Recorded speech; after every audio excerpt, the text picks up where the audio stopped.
So we're live right now. MindRaid, hello everybody. We're live on my iPhone, and then we're recording a separate one that I'm going to hook up for YouTube later, but it's working. They can hear us. The audio's good.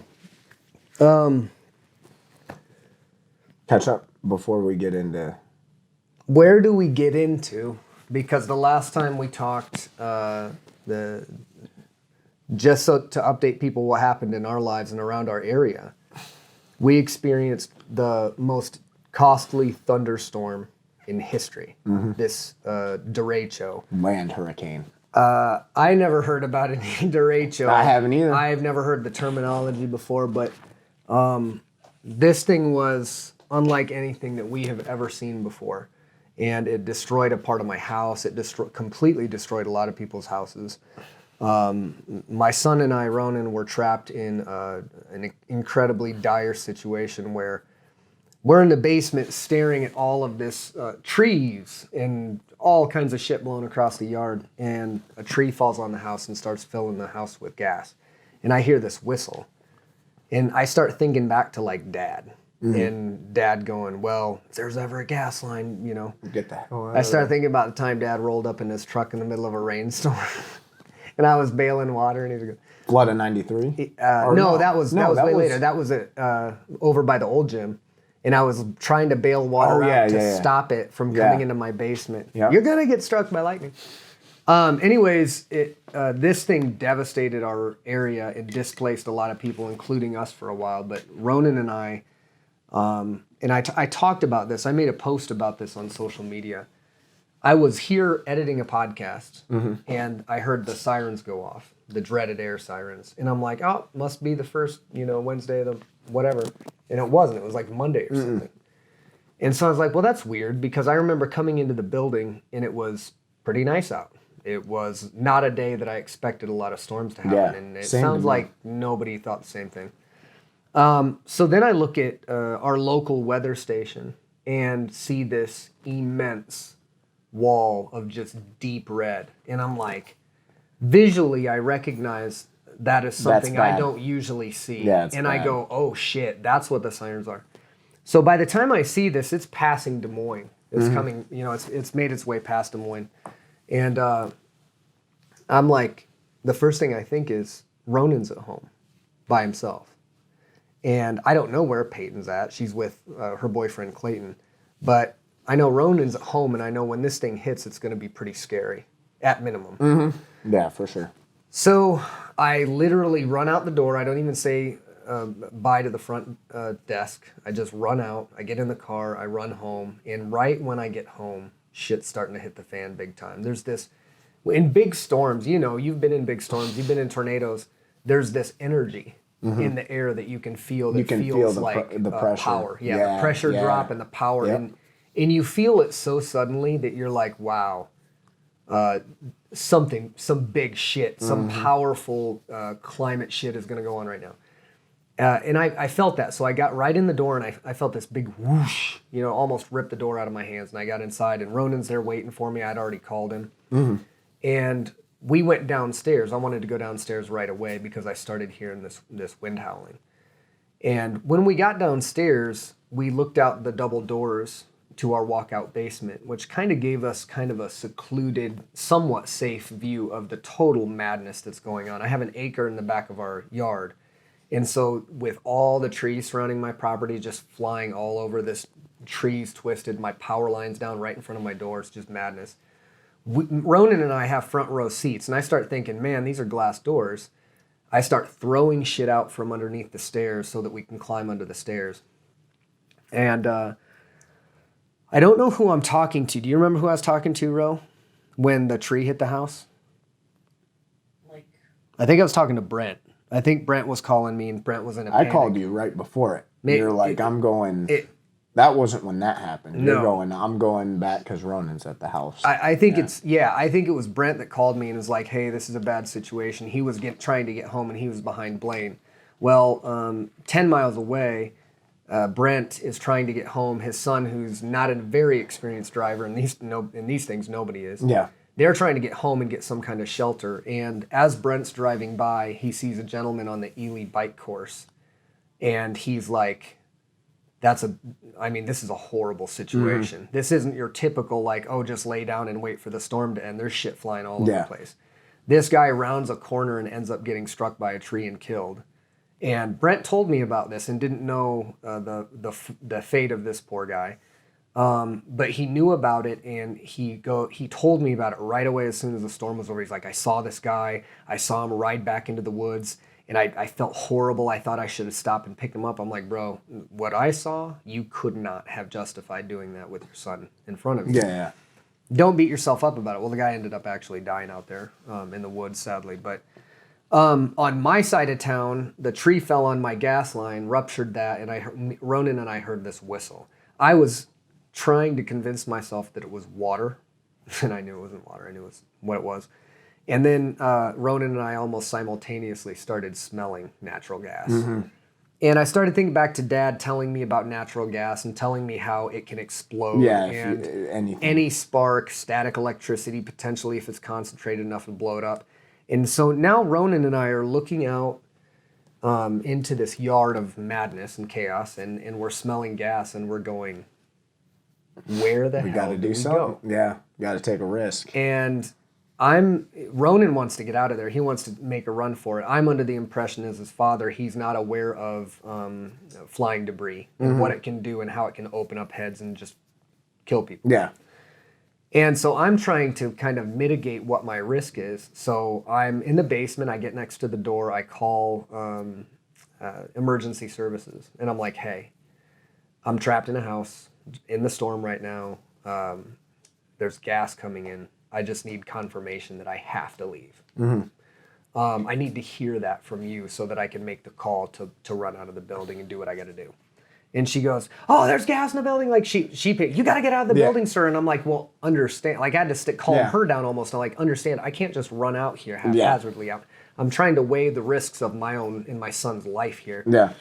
And it was then when I ended up hanging up when I knew that I had to get out of there, but I didn't know when it was going to be clear because this storm lasted for, 45 minutes, yeah. It just pounded the shit out of everybody. Yep. Half of the tree canopy in our town is gone from the storm. And I was thinking, I don't know if our house will sustain this pounding for this long. Like, it just doesn't happen. We start getting ready to weigh our options, and Ronan asks me if there is a chance that we could die. He goes, do you think there's a good chance we could die? And I didn't even think of it. I just said, well, yeah. Given the circumstances, the chances that we're not going to make it out of here okay are high. But I'm going to do what I have to do to shield you and to get you to safety. That's my job. And I saw fear in his eyes for the very first time. I've never seen Ronan like afraid. I've seen him be nervous, but I've never seen like the fear of death. Yeah. And so when I saw that it was one of the most life-changing things that's ever happened to me because absolutely nothing in life to me mattered at that moment.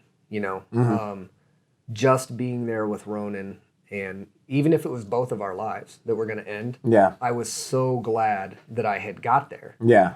And in that moment when I felt, when I saw fear in his eyes, all of the chaos completely zeroed in, and I just go, hey, I love you, and I'm glad that I'm here. And then he gets more scared, and he goes, don't say that. And I'm like, look, like, this is what it is.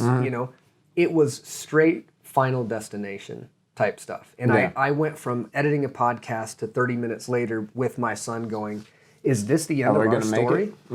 And that's just one thing that's happened in our life. That's not even the big thing. Like, we rolled with the punches on that deal, and it's all good. Yeah. Well, and I remember because I talked to you when you were on your way back. I remember in the heat of that, I was at my house. I think I was playing video games, and I heard the sirens, and I'm looking outside, and it's bright out. It's nice. I'm like, the hell is this about? And normally when they pop the sirens, it's like at most 15 minutes before. This was like 45 minutes before the storm actually hit. I remember I had to come to the gym. I was coming to the gym, and because it was around noon kickboxing was going. And as soon as I turned like towards Quaker Oats to get off on that exit, I just saw, and it reminded me back of Lily's War. And this is where I came face to face with a tornado. Bro, would you grab my Mountain Dew? And it looked exactly like that. Like, a strong storm, a wall cloud, when there is no distinction between horizon. Like in the air or on the ground. It is literally, it looks like it's coming from the ground all the way up. Right. Like it's a wall. Thanks, buddy. I saw it and I knew it wasn't good. And as soon as I parked, the wind started picking up and I felt the same thing, the pressure. And it was exactly what it felt like when I had a funnel cloud on top of me. Yeah. And I'm literally digging my fingers into the ground to keep myself grounded. And I came into the gym, and as soon as I came into the gym, it was a straight line wind, but since we're downtown, all that wind is forced through the streets, through buildings in the streets. And about 5 minutes later, when it was picking up, I saw our front windows bowing. Yeah. And I told the kickboxing class, I'm like, hey, you guys might want to take this back in the back room. And everybody laughed. I'm like, no, seriously. Not joking. And I looked out the front. It was for like 45 minutes. I looked out the front window and it looked exactly what it would look like if you were under a tornado. Yeah. That's how fast the winds were going. They were going like 100, 125 miles an hour. I think they said the highest one 145. was like 145. 145. 145 in a thunderstorm. Is a tornado. That's a weak tornado. This is the thing that people have to understand. Sustained for 45 minutes straight. It I have never felt anything like that in my entire life. No. And I was watching this storm out of our basement going, I'll never see this thing again. No. Hopefully. Hopefully. I hope not. Jesus. But it was crazy. And I remember driving around to the places that you could even access in the city. And there was nothing that wasn't damaged. Mm-hmm. Every single building, and we're talking brick buildings that completely exploded. Yeah. I think remember when you were talking to me about the windows, and it made me think there's a possibility that the drunk asshole that threw a bottle through our window might have done us a favor by leaving just enough air gap for the pressure. Every single person on the mini mall across our street here, every single window was blown out. Yeah. The only ones that weren't were our buildings that were shrouded in brick. Yeah, basically, yeah. And it was close. Well, I think we're lucky too because our buildings built into the ground, so a lot of it just went over. But HDHQ. Yeah, man. Shout out. Like we got. If we were exposed, bro, with this ceiling, with this roof, if we were exposed to those winds and that roof came off, then people would be dead. Oh yeah, yeah. If that thing fell on you, you're dead. Yep. Cut you right in half. Yep. Yep. So a wild thunderstorm, and then the last podcast we did with Luke, did you guys go out and raise awareness before or after that? I forget. Was it the day after we did the podcast? I want to say it was. It was the day before. Or wait. Here's my question. I don't know if we ever talked about the lady that approached us. No, we didn't. Okay, well, let's talk about the lady. Yeah. We do the podcast. Luke and yourself are out downtown Cedar Rapids in some fabulous signs that you made yourself. Yep. You look like a transformer pedo killer. Four signs. Yeah. And it was a great deal, and most people were confused by it. Yeah. People driving by a lot, they're like, what are these people doing out here? What are they trying to say? Some people were maybe trying to figure out just what the sign was, or the signs were. But as we're standing there, a woman approaches us, and it reminds me of how old I am. And do you remember what she even said? Like what she was saying to us? She didn't know what we were there for. She assumed, I'm pretty sure, based on tattoos, that we were Trump supporters. I know that she thought that we were Trump supporters, but I don't know what she came up and said. She came up and babbled some bullshit. Mm-hmm. And she didn't even know what you guys were doing. Yeah, she did a second take. What does the sign say? Yeah. And I'm like, bitch, you're casting stones You're passing before you even know what the fuck you're talking about. She passed judgment upon us before she read the literal signs. Before reading the writing on the wall, Erik he literally has his arms out with shit all over him saying, basically, we need to hunt down pedos and take this seriously as a society. And she's like, you Trumpers, you don't care about anything. It was something about not caring about other people. I think it was something about we have to worry about our own problems, or something and along so those lines. I immediately went militant. She once she figured out what was going on and what you guys were trying to raise awareness for, she goes, oh, turns around, doesn't apologize, and starts walking away. And I was like, no. Yeah. You're not going to come up here throwing that stuff at us and just walk away like a coward. Yeah. We're going to talk about this now. She didn't want to have anything to do with it. She left the block. She was chilling. She was sitting there. Out. She was sitting there for a good 30 minutes when me and Luke got there. And she was sitting there. I don't know what the fuck people were doing out there, but there were just people sitting out there. And she was just chilling. She was just chilling. And then as soon as that happened, she left. Yeah. The whole block. Yeah. Well, embarrassed. Yeah. Isn't that kind of a microcosm of what's happening in the country? Mm-hmm. Where people are hurling, like, you don't know these people. You don't know these people from Adam. And you're passing all of this judgment upon them. I was talking about this last night. Colin Kaepernick. Mm-hmm. Years ago, he kneels during the national anthem. Whole conservative world loses their collective minds. He's un-American. He hates the military. I'm doing a stereotypical Southern redneck voice. He hates the military. Some other stuff. Everybody was upset about it. How could you disgrace this? And he's like, well, no, it's not the military. Actually, a member of the military inspired me to do this and protest, and this is for police brutality. Mm-hmm. He kept saying it over and over and over. And when I go online and I look at any conservative forum of any kind, it's, if he doesn't like America, he can get the hell out. And it's just like, you don't understand America, first of all, or liberty. And fast forward. Now you have these same conservatives that were so mad about Colin Kaepernick and who lost their minds when Obama put an O symbol where the states are on the American flag. Mm-hmm. I remember because I was like, I don't like that. I don't like you putting your O on the flag. But, to a counterpoint, people have been bastardizing the flag on, swimwear and underwear and all kinds of shit.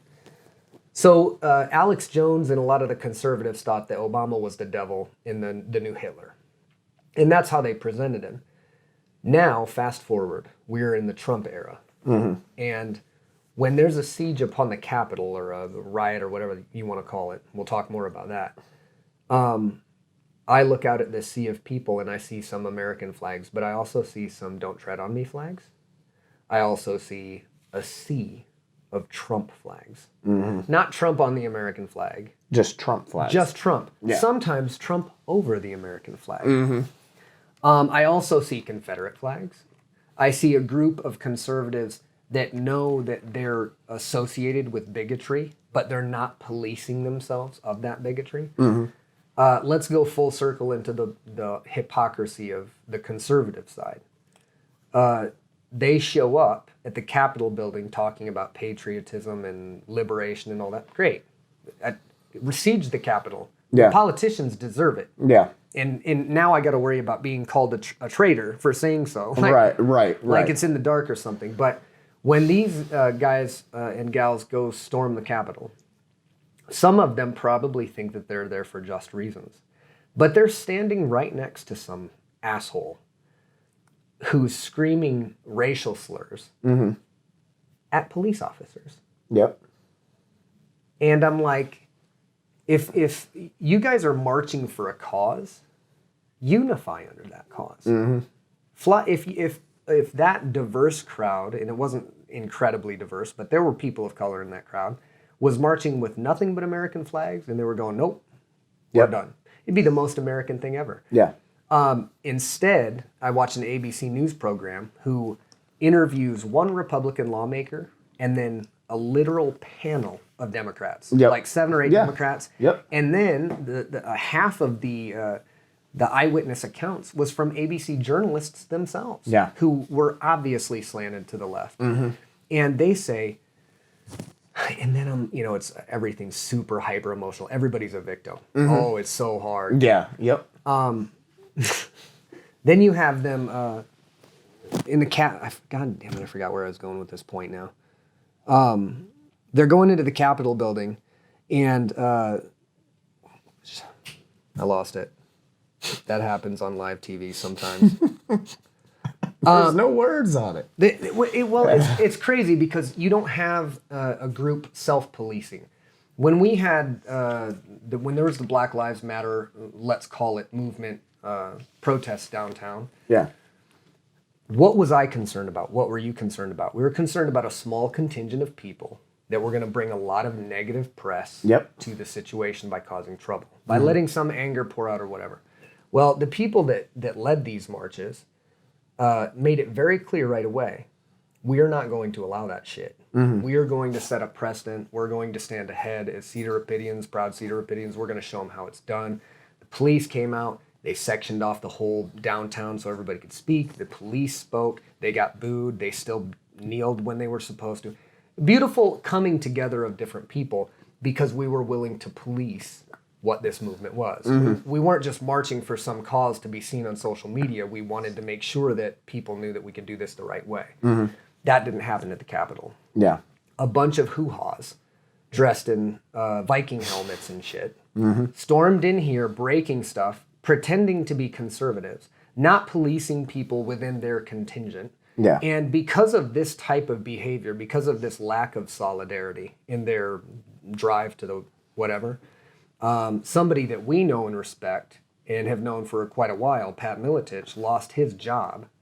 And there is no explanation that I can get for why he lost his job other than he was there. Yeah. To me, that's not living in a free country. If Pat Miletich can go, hey, we're here peacefully, he's reporting essentially as an individual citizen reporting throughout the morning, taking pictures with all people of all different walks of life, Chinese people that are like, hey, I don't want tyranny here.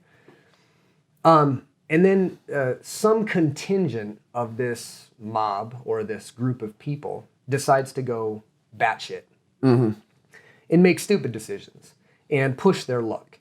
And a decorated combat veteran ends up losing her life over it. And when I was a kid, if that would have happened, by the way, a female combat veteran would have been shot at the Capitol building. Be a pretty big deal. People would be pretty upset about it. Yeah. The climate's so polarized that instead of the entire nation going, whoa, wait a minute. She served tours. She did the time. She was there. She got the perspective that these like cowardly lawmakers, not all of them, but the majority of them, would never get. She's dead now. And there's people going, that's what you get. That's where we're at now. And when you get to that point, where when you see this happening, when you see this siege happening and you go, well, that's what you get for acting like an idiot. It's like... Well, and to get back on the point of, a couple people ruining what a march or a movement should do, going back to media, that it always... both things, even with the Black Lives Matter movement and with what's happening here at the Capitol, both things, they're doing the same thing. They're looking at the people doing the radical shit, the ones, like you said, not really for the movement. It's an excuse for them to get away or think they can get away with some shit. They probably don't feel like they belong anywhere in life, so they're attaching themselves. They're attaching themselves to something, and once again, the media is the devil on this one because that's what they're focusing on. The masses, like I said in previous podcasts, people have been conditioned that this is their news. This is what they listen to. Reality. it's at a scary part. It's a scary part now where everybody knows, even if you're a hardcore Dem, if you're a hardcore Republican, you know CNN, Democrat, Fox, conservative. Everybody knows this, yet we still abide by it. We have Democrats that will admit this, yet all they're going to watch is CNN. So you're really not getting a fair perspective. You're being told things you want to hear. Yeah. And you're going to follow. It's the same thing on the conservative side. So it's dividing people even more. Like, and going back on the Pat Miletich thing, because I saw someone comment on a post about him or whatever, someone that has, trained under Pat and stuff like that. And he said, not saying I agree with all his ideas. I just know he's a good dude and he's been there for me. I've never, he seems like a really good. And why does he have to defend Pat Miletich? And he doesn't because Pat didn't do anything. And this guy's going on, and you can tell hardcore Democrat, saying Pat believes in conspiracy theories and he's against, I got gay brothers or whatever, and he's not going to allow me to have this, and goes on this huge tangent. And I'm like, what the fuck are you talking about? You are literally taking somebody that was, like you said, his own ideas, his own beliefs. He was peacefully marching, not breaking any rules, doing what he wanted to do. And you're talking as if he's like a dictator, as if he's running the country. Yeah. So like people are attaching. It's even more divided in the red and blue now, and now it's like it's pathetic. Attacking. They're just attack. Yeah. They're trying to find any reason to attack each other right now, and it's petty. It's super petty, and it just shows how much influence what we know corrupt media is still doing. People know it is the way it is, and they still listen and buy it. They buy and it. It's fucking wild to me. Well, with Pat's case, I'm going, isn't this not a case of political discrimination? Isn't this a violation of some kind of fundamental right where I can't just be guilty by association of a crime? You have to prove that I somehow like incited a riot or incited violence. Like, what I feel like this is a very slippery slope and gray area of justice where you could have some marathon jogger running through the area and get caught on camera and go, see, oh, she was there at that riot, so we're going to fire her. That stuff, regardless of ideologies, doesn't belong in a liberated society. And when I posed the question of this online, I go, this is ridiculous. Like, I can't believe that I live in a country where somebody would lose their job because they chose to march. Yeah. If this happened during the Black Lives Matter movement where somebody lost their job because they were there, and it probably did, if that was reported, people would go insane over that. Yep. This is, again, it's the same old violation of rights that's always happened. Mm-hmm. Pat Miletich does it, and people go, good.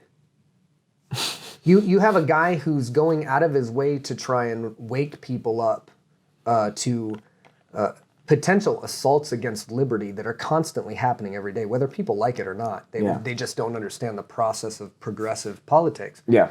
And people are trying to shoot down his character and go, oh, well, he was like guilty by association in the court of public opinion. No justice, no facts. No crime even committed. Mm-hmm. You're just guilty.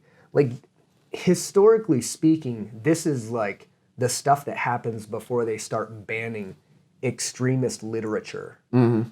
You know what I mean? Mm-hmm. And the people that used to call Pat or still call Pat and people like ourselves conspiracy theorists, when conspiracies come to fruition or when thoughts like, hey, there could be a civil war sometime soon, because everybody's getting so divided, they're not talking, that eventually there's going to be a huge blah, blah, blah. Mm-hmm. Well, we said that for 10 years. And we were kookies. We were cuckoo for Cocoa Puffs. We were nutty as can be, and we believed in fringe theories. Well, last week, there was a mob of people that, regardless of their convictions, were so riled up that they stormed the Capitol building. Mm-hmm. So we took part in these things, and I feel like race is now back in the forefront. It's pathetic that we're still talking about this. It's pathetic we're talking about it more now than we ever have before. In our gym, we don't really see it because we've created our own little utopia inside of here that they told us couldn't happen. But here's something that's strange to me. Months ago, cops were hated. Everybody hated cops. It was the flavor of the month for people to hate cops even more than they usually do because of the George Floyd murder, and was a murder. And so we took part in some of these things. We saw some of these peaceful things go down. And at the time, it was like, for me, it was pretty clear, okay, there's a problem here, obviously, with police brutality. Not going to sugarcoat it, not going to deny that it's there. If there is one person who is compromised, there is a compromise of justice. And that's not something that we should ever allow, and we should heavily police. I think if I'm a police officer, I want to police inside of the police to make sure that the position has its nobility and keeps its nobility. If we can say that there was a problem, a systemic problem, we can also say that the epicenter of this problem could be classified or pointed right at the U.S. Capitol. The United States government has been persecuting and marginalizing and minimizing and enslaving people since it began. Actually, that's not true. Way before it began, people were being victimized and are still being victimized to this day. So you have this movement of people that recognizes that there's a problem with police brutality and there's a problem with systemic racism and oppression, economic oppression, the whole 9 yards. They know that that's the Capitol building. They know that the Capitol building and congresswomen and congressmen that have no term limits, they can stay there forever. They can keep this entrenchment of white privilege and domination going until they die out at 80 years old, and they can keep this thing ticking down the line. People know that's where it comes from. People know that the government has always had their hands in some really nasty shit, like plots against their own people, like Operation Northwoods. What's Operation Northwoods? Operation Northwoods is when the United States almost attacked some of its own people or soldiers to justify going to war with Cuba. Oh, it's just a conspiracy theory. Oh, they didn't really do it. Yeah. They planned it, they thought about it, and Kennedy had to say no. There's a laundry list of these types of things, and they know that the government is the central focus. So what's crazy to me is 5 months later, and I don't know if that's approximate because I have no sense of time, but months after the protests for George Floyd and police brutality, we are watching a group of people, albeit some of them off the rocker and not there to actually do what they say they're doing, but running through this symbol of oppression, this Capitol building, this epicenter of systemic oppression. And people are upset about it. And I'm going, this is your enemy. Yeah. This is your oppressor. This is the head. You have been so convinced that these Trumpites, or whatever they call them, are the devil incarnate. You're not celebrating their storming of this building. People are so terrified that if that group gets into that building and takes control, that there's going to be race wars and lynchings and just, I mean, it's the public is so polarized that I feel like there's a hypocrisy shift going back and forth in a matter of months. Yeah. Like why? Yeah. They said that it was the most un-American thing they've ever seen on ABC News, and I'm like, well, you must not study history because this happens all the time. Yeah. You know what I'm saying? Yep. But if the news, to your point, would have reported a diversity in the crowd, this could have been spun as an American Spring. It could have been a unifying thing. Right. It could have been a revolt, an act of revolt, an act that potentially could unite other people to go, yeah, you know what? These people have been murdering people for centuries with our money. Yep. We talked about this probably on podcasts. I know we talked about it in person, and I know what I've been waiting to see is an armed conflict.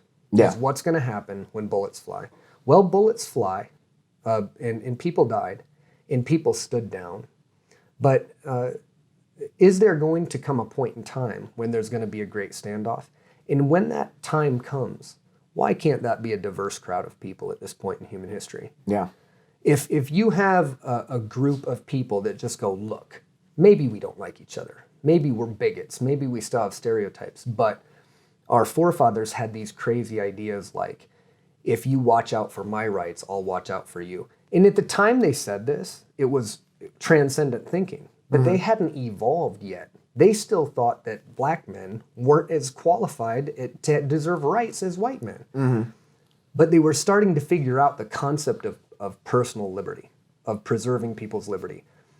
I don't care if you do the things you do, if it's disgusting, if you piss on the flag. I think you're crazy for doing that because there's a lot of opportunity here, but you're a free person. You shouldn't be persecuted for that. Maybe you're crazy. Yeah. Wouldn't that be? That's kind of the thing. You watch my back, I'll watch yours. That doesn't happen anymore. Now people are divided by race, religion, sex, orientation, sports teams. In every way. Every single way. Individual sects of their faith. Where they spread the doctrine that there's this one unifying message, but then they kind of contradict themselves by saying, well, ours is a little bit different. And some of our dudes decided some stuff that we're going to change. Well, if this message was divine, then why are you changing it? Why are you changing it? Yeah. Well, that's what it comes down to. Well, I don't know. I'm just going to go with it because it makes me feel comfortable. But now we have our society in 2020, in the time when we should be at the place of furthest human evolution communication, seemingly regressing in our behavior back to tribalism. Yeah, that's what it feels like, tribes. Tribes, where human beings have just enough in common to keep society's framework intact, but just enough apart to never really band together to smash the establishment. Right. Well, and this is, given my look on it, if we go back 5 months ago with the Black Lives Movement, stuff like that, we were both all for it. All for it, Well, here's what, before we go too far on that. Yeah. I am for the Black Lives Matter movement. I have also come to be educated that the Black Lives Matter movement and the organization are two very different things. Right. And I don't know much about the organization, but what I know about movements is this.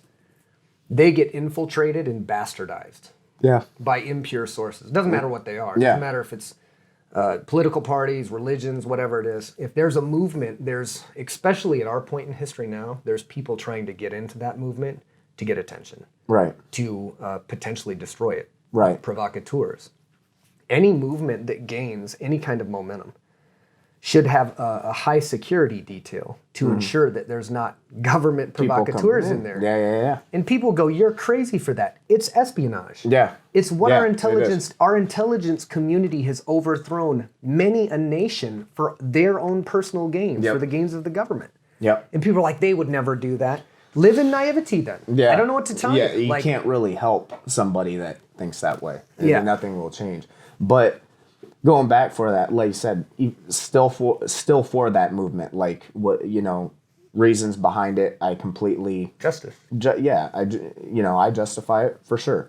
But it's one of those things when now this is going down, and when the riots and stuff were happening 5 months ago, I was about it. Even on social media, I was getting into discussions with people and spreading my ideas. Now with this, I've been a pretty vocal person with this. I've just kind of watched.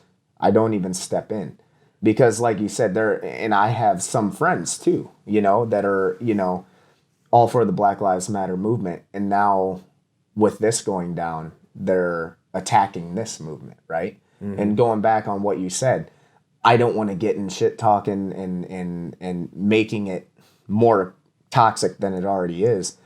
But what you just said, the establishment, right? The one that has literally been fucking all of you guys, all of you, is getting attacked, and you're caring about Joe Schmo. Hold on. Dressing up in Viking garb, and you're attacking them. This isn't gonna strike people as nice. but if somebody wants to debate me on it, they can. These people, the ones that are defending the Capitol, the lawmakers in the Capitol, they are directly linked to people that used to whip ancestors of ours, of our modern day Americans. Yeah. And they're being defended by their descendants. Yeah. Yeah. If we were in there, we would be shot. I know. Mm-hmm. We all know. Mm-hmm. Because there was a woman that was a soldier that was shot the other day. So if you want to say that if black people stormed the Capitol, they would be shot, I would probably guess that would be a safe assumption. Yeah. Yeah. So what are we talking about here? Yeah. Yeah. So why aren't all of you guys raiding the Capitol together? Right. Because if you did, what could they do about it? They couldn't do anything. They had some hoo-has breach the Capitol. Just imagine. I've been saying this for years. I'm going to say it again. Just imagine if there was an armed populace of 100,000 diverse Americans that were unified behind a single idea like liberty. You couldn't stop them. Yeah. There's nothing that you could do to stop them. And when you went to say, hey, you're treasonous, they'd go, well, we're going to draft a new constitution then. Mm-hmm. And we'll go to war and we'll see if our United States military is going to shoot American citizens. Yeah.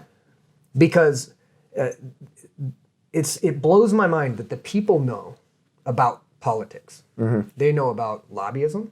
They know that there's super PACs and corporations that fund campaigns that people like yourself or myself, most of the public would go, those guys do not deserve to be in office. Thank you. But it doesn't matter because we can't be. Mm-hmm. At this current stage, if I had all of the best perspective and wisdom or whatever the case may be, and I had a plan. We've got to bring our troops home. I'm going to inject more money into this supply with our troops, spending money here, not militarizing the world. I'm going to get diplomatic. I'm going to try to bring people together for space programs. Nobody'd hear me. Yeah. Nope. I'd be drowned. The ideas could be sound. Mm-hmm. They could be perfectly logical. I'd be drowned out by the almighty dollar. My mailbox was full when I went to check it after the derecho. Mm-hmm. It was full of paper.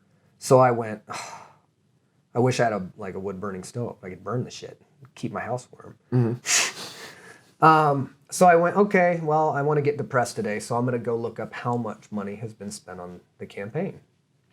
And I looked it up, and I'm not going to have anybody quote me on it, but it was something like $6 billion for the last campaign, not this one. This one's going to be way worse. Yeah. And I started just doing math about what that would buy for, like, rice. Mm-hmm. And I'm going, the election process itself is immoral. We cannot justify spending $6 billion in the age of free marketing on the internet, where ideas are spread freely. $6 billion. How many kids are dying? Why isn't there somebody asking that question? Why is $6 billion going to convince me to elect Abby Finkenmauer or whatever her name is? I don't even pay attention. Why? Why is Trump and Biden spending millions and billions of dollars to get elected? Mm-hmm. Taking corporate money to have an opinion, injected into them by this corporation. Corporations own us. Yeah. Corporations own us, and banks own corporations. Well, and it's the same thing. We've talked about this in a previous podcast. But going back on all the spending, it is for someone to go through the electoral thing and try to get as many people as they want. That's funded by corporations, right? So going along with the average Joe that might have it all figured out, might have all the best ideas right now to progress not only the country, but unify the world. It doesn't matter. Because if you're funded by these corporations, your ideas don't matter. Even you being the president doesn't really matter. You're not really having the say, or you're not What you feel like is the plan is not what you can just go do.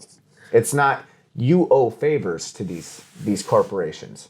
So it's a trickle effect. It's a trickle effect. The president of the United States does not really run shit the way people think it does. We've talked about this for a long time. Right. And this puppet master. And this is going to go to Trump. Once again, I don't really like any of these guys. But you have to declare it, because if you say anything in defense of Trump, it's you're a Trumpite. That's where we're at. No, it is. But hey, even Biden has done his administration's done a great job.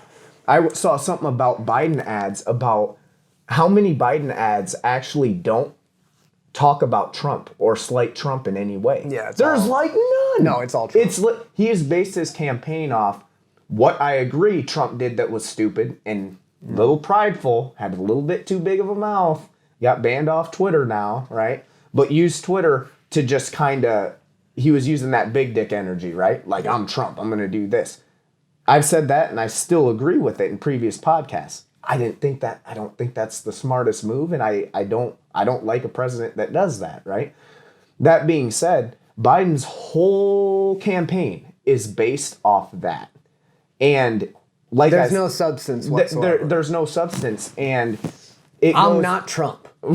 So it goes back to he's done a good job of bashing Trump, and Trump's gone at Biden too. It's the same thing every fucking electoral race. Yeah, every single race is the same fucking thing. Now, what I'm so like, I'm still trying to wrap my head around is we still have a lot of Democrats just talking about how racist Trump is.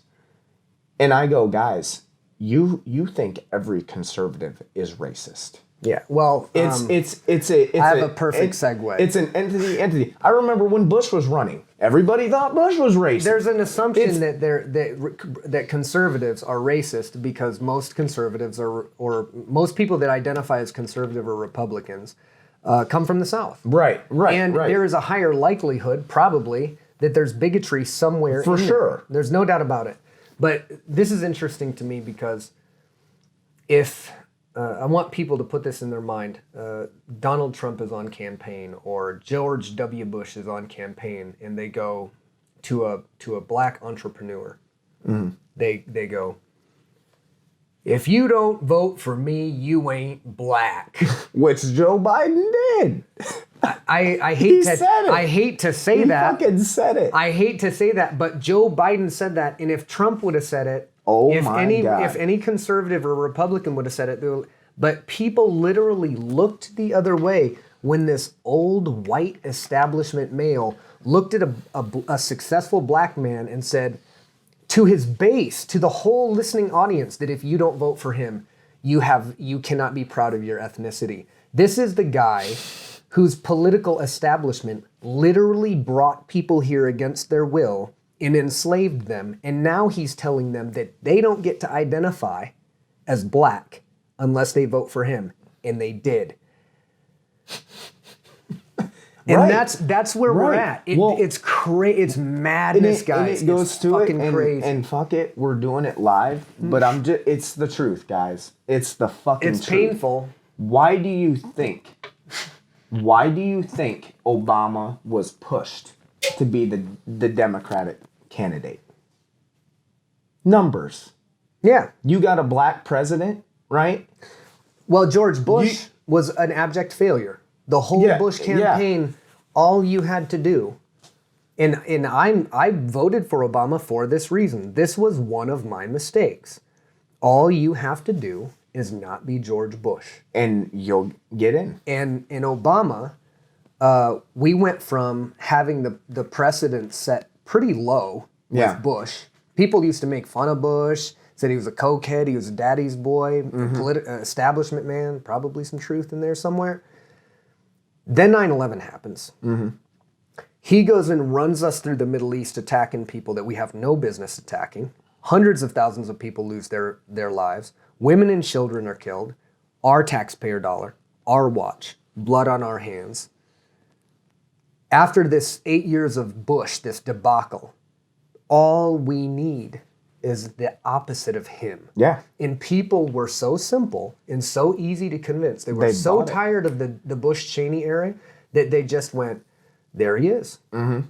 And I'm not going to come up here and trash on Obama because as soon as Trump took office, I was like, oh shit. Shit's gonna get fucking weird. Right. And it has. And it has. and here's the thing, a lot of conservatives would go, the reason Trump's in office is because Obama. He was our... Shut up. The point is, Trump had no business being in office. The office of the president was not fit for him. I can at least say that Obama carried himself in a presidential fashion. Well, in this, when I say this, like, this is nothing against Obama. I want people to understand... Set the stage. The mindset of what the politicians are thinking. They're not thinking in your favor. They're looking at people like cattle. Yes. And they're thinking, okay, Bush, like, a lot of people don't like him. White like establishment you said, male. They're tired white of it. establishment male. And like Keoni said, we need somebody that will, just bringing in anybody, we should be able to win this. But when don't lie to yourself and think that Obama being black wasn't part of their plan.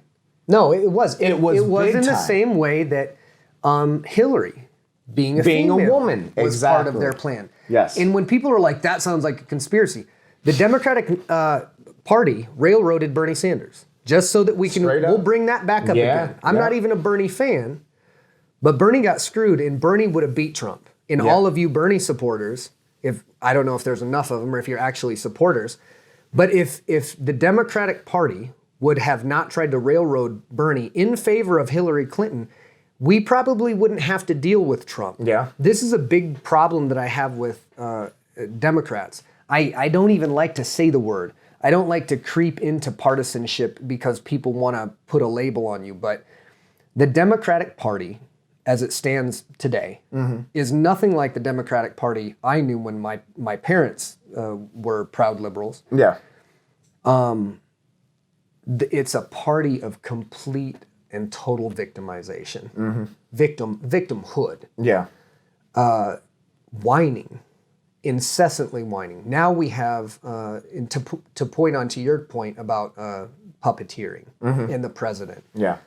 There are a very few select amount of individuals that control a few of the very largest social media networks, and they shut him off. There was no congressional body or no legislative body that made a decision to remove him from power and to take away his ability to speak or conduct affairs that way. They're doing that now. Yeah. Think about that. You have Democrats where Trump has essentially said, hey, sorry, I messed up, and he did. They're trying to impeach him when there's like... How many days? How many days left? How many days left from how many millions of dollars of federal money is being spent to impeach a president to basically go, see, we won. Like a fuck you. You didn't win anything. Your party sold you out before he got in office. He probably wouldn't be in office if your party didn't sell you out. Yeah. Because Hillary was so unlikable. So unlikable that people that not that many, but I've ran into a couple people that actually worked for the Democratic Party and said, I did not like being around that woman. But the hypocrisy of both sides, getting mad at Colin Kaepernick, and then months later you're flying a Trump flag and you're beaten on the Capitol building with no real agenda, with no real unified force whatsoever. Then on the flip side of that, if you want to flip it over back to the blue side of things, now we have people turning this into a race issue because Trump, in the name Trump, has been turned into a race issue. So when they see Trump flags going there, now it becomes, well, see, if we would do that, we would be shot. Well, yes, you can say that, and there's a lot of evidence to suggest that, but there's also historical times when, like, the Black Panthers raided the Capitol building with guns and nobody got shot. This type of thing is completely ignored because it's swallowed up by the narrative of mass media, of Fox versus CNN. And it's the thing that drives me nuts about it is everybody knows. Nobody does anything about it. They keep committing to this lie, and it's because they don't want to think.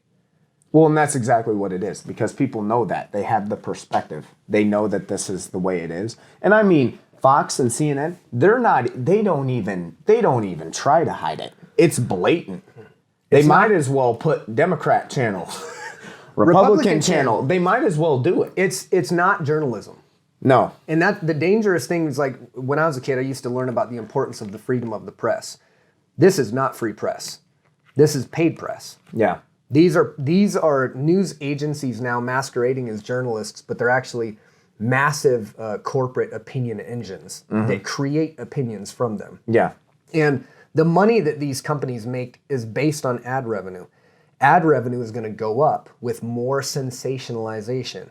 If I can get people to react in a tribal and an instinctive way, fear, base instincts, hunger, whatever, sex, I can sell more. Mm-hmm.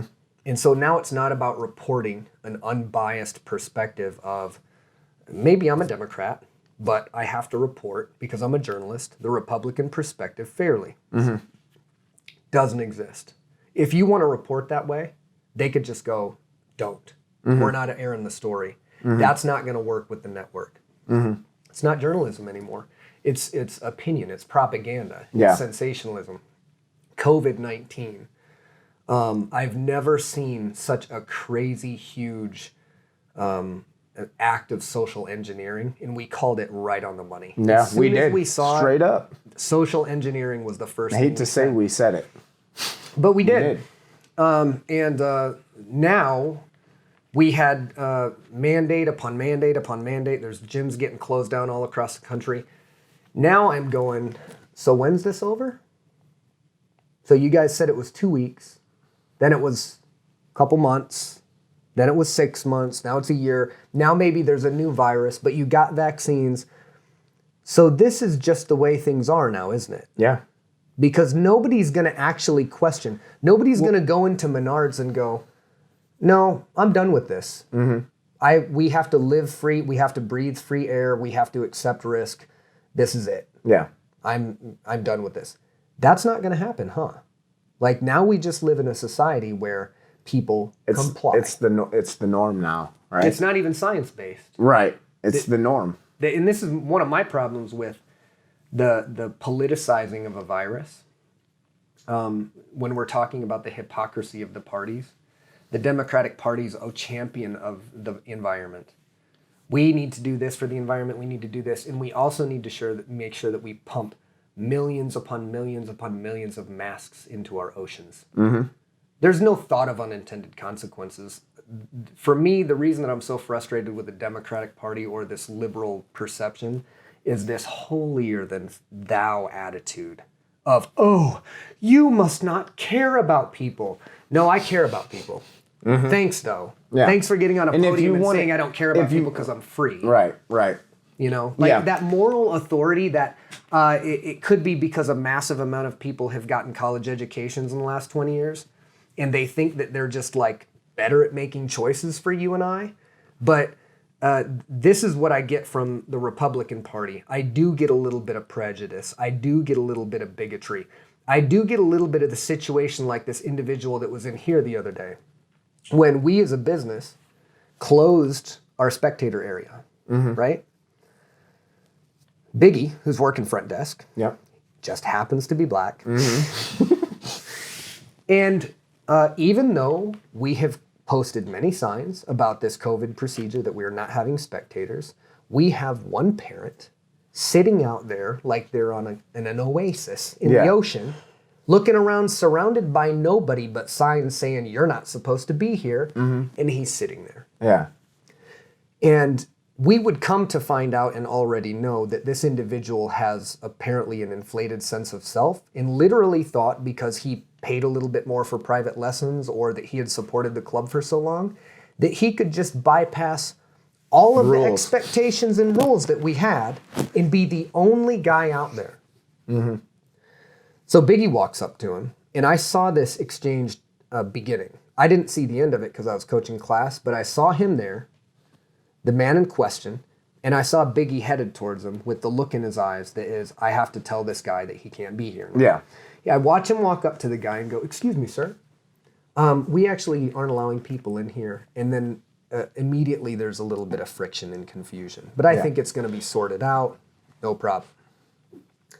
he gives Biggie a bunch of gruff about he's this guy and that guy and he deserves to be here and whatever.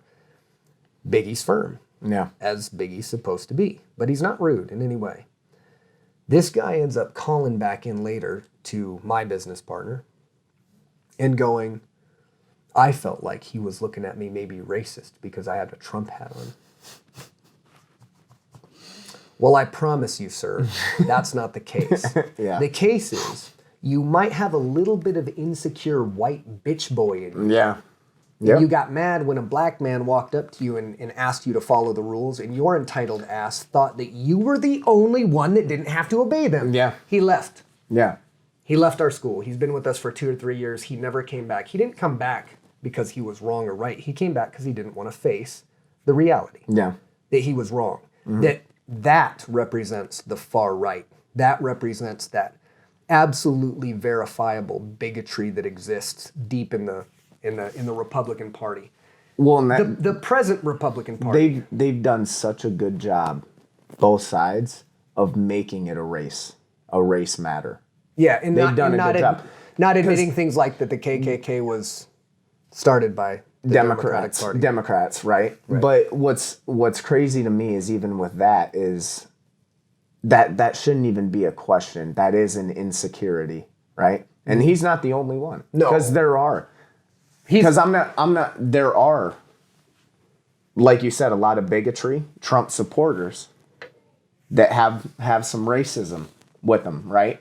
They did at the Capitol. Right. And I'm like, you guys are patriots? Right. You have a diverse crowd and you're allowing this? So that it's crazy because it shines through that it becomes a race thing, right? Wearing a Trump hat, making it, trying to identify once again with the clique. Symbols. Right. Symbols. Right. Symbols. That's why I was so pissed about the Trump flags. I'm like, if you didn't have the Trump flags, and they were American flags, it might have been easier to see that there were minorities in that crowd. Right. But because of the Trump flags immediately being associated with racism thoroughly now, in absolution, when you look at that, you don't see individual people. You don't see that there's actually thousands of people out here in one moron with a Viking helmet on in a fringe of extremists. But there are people within that crowd that are screaming racial slurs at police officers that they were trying to defend a few months ago. Blue Lives Matter movement.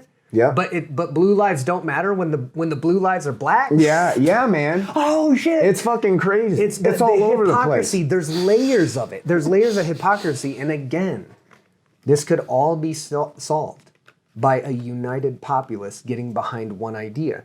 There is only one idea.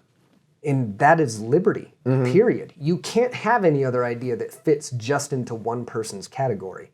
This is, my party demands all these things. That doesn't work like that. That's the whole point of coming to the table. People are trying to demand this agenda take place instead of going, I have an agenda, you have an agenda. We can't have everything, but we can have this. You can have your piece and I can have my piece. And I think where that social contract is most important goes up to this. I don't agree with what you agree with what you think.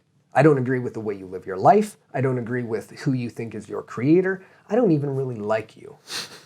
But I'm not gonna fuck with you. You don't fuck with me.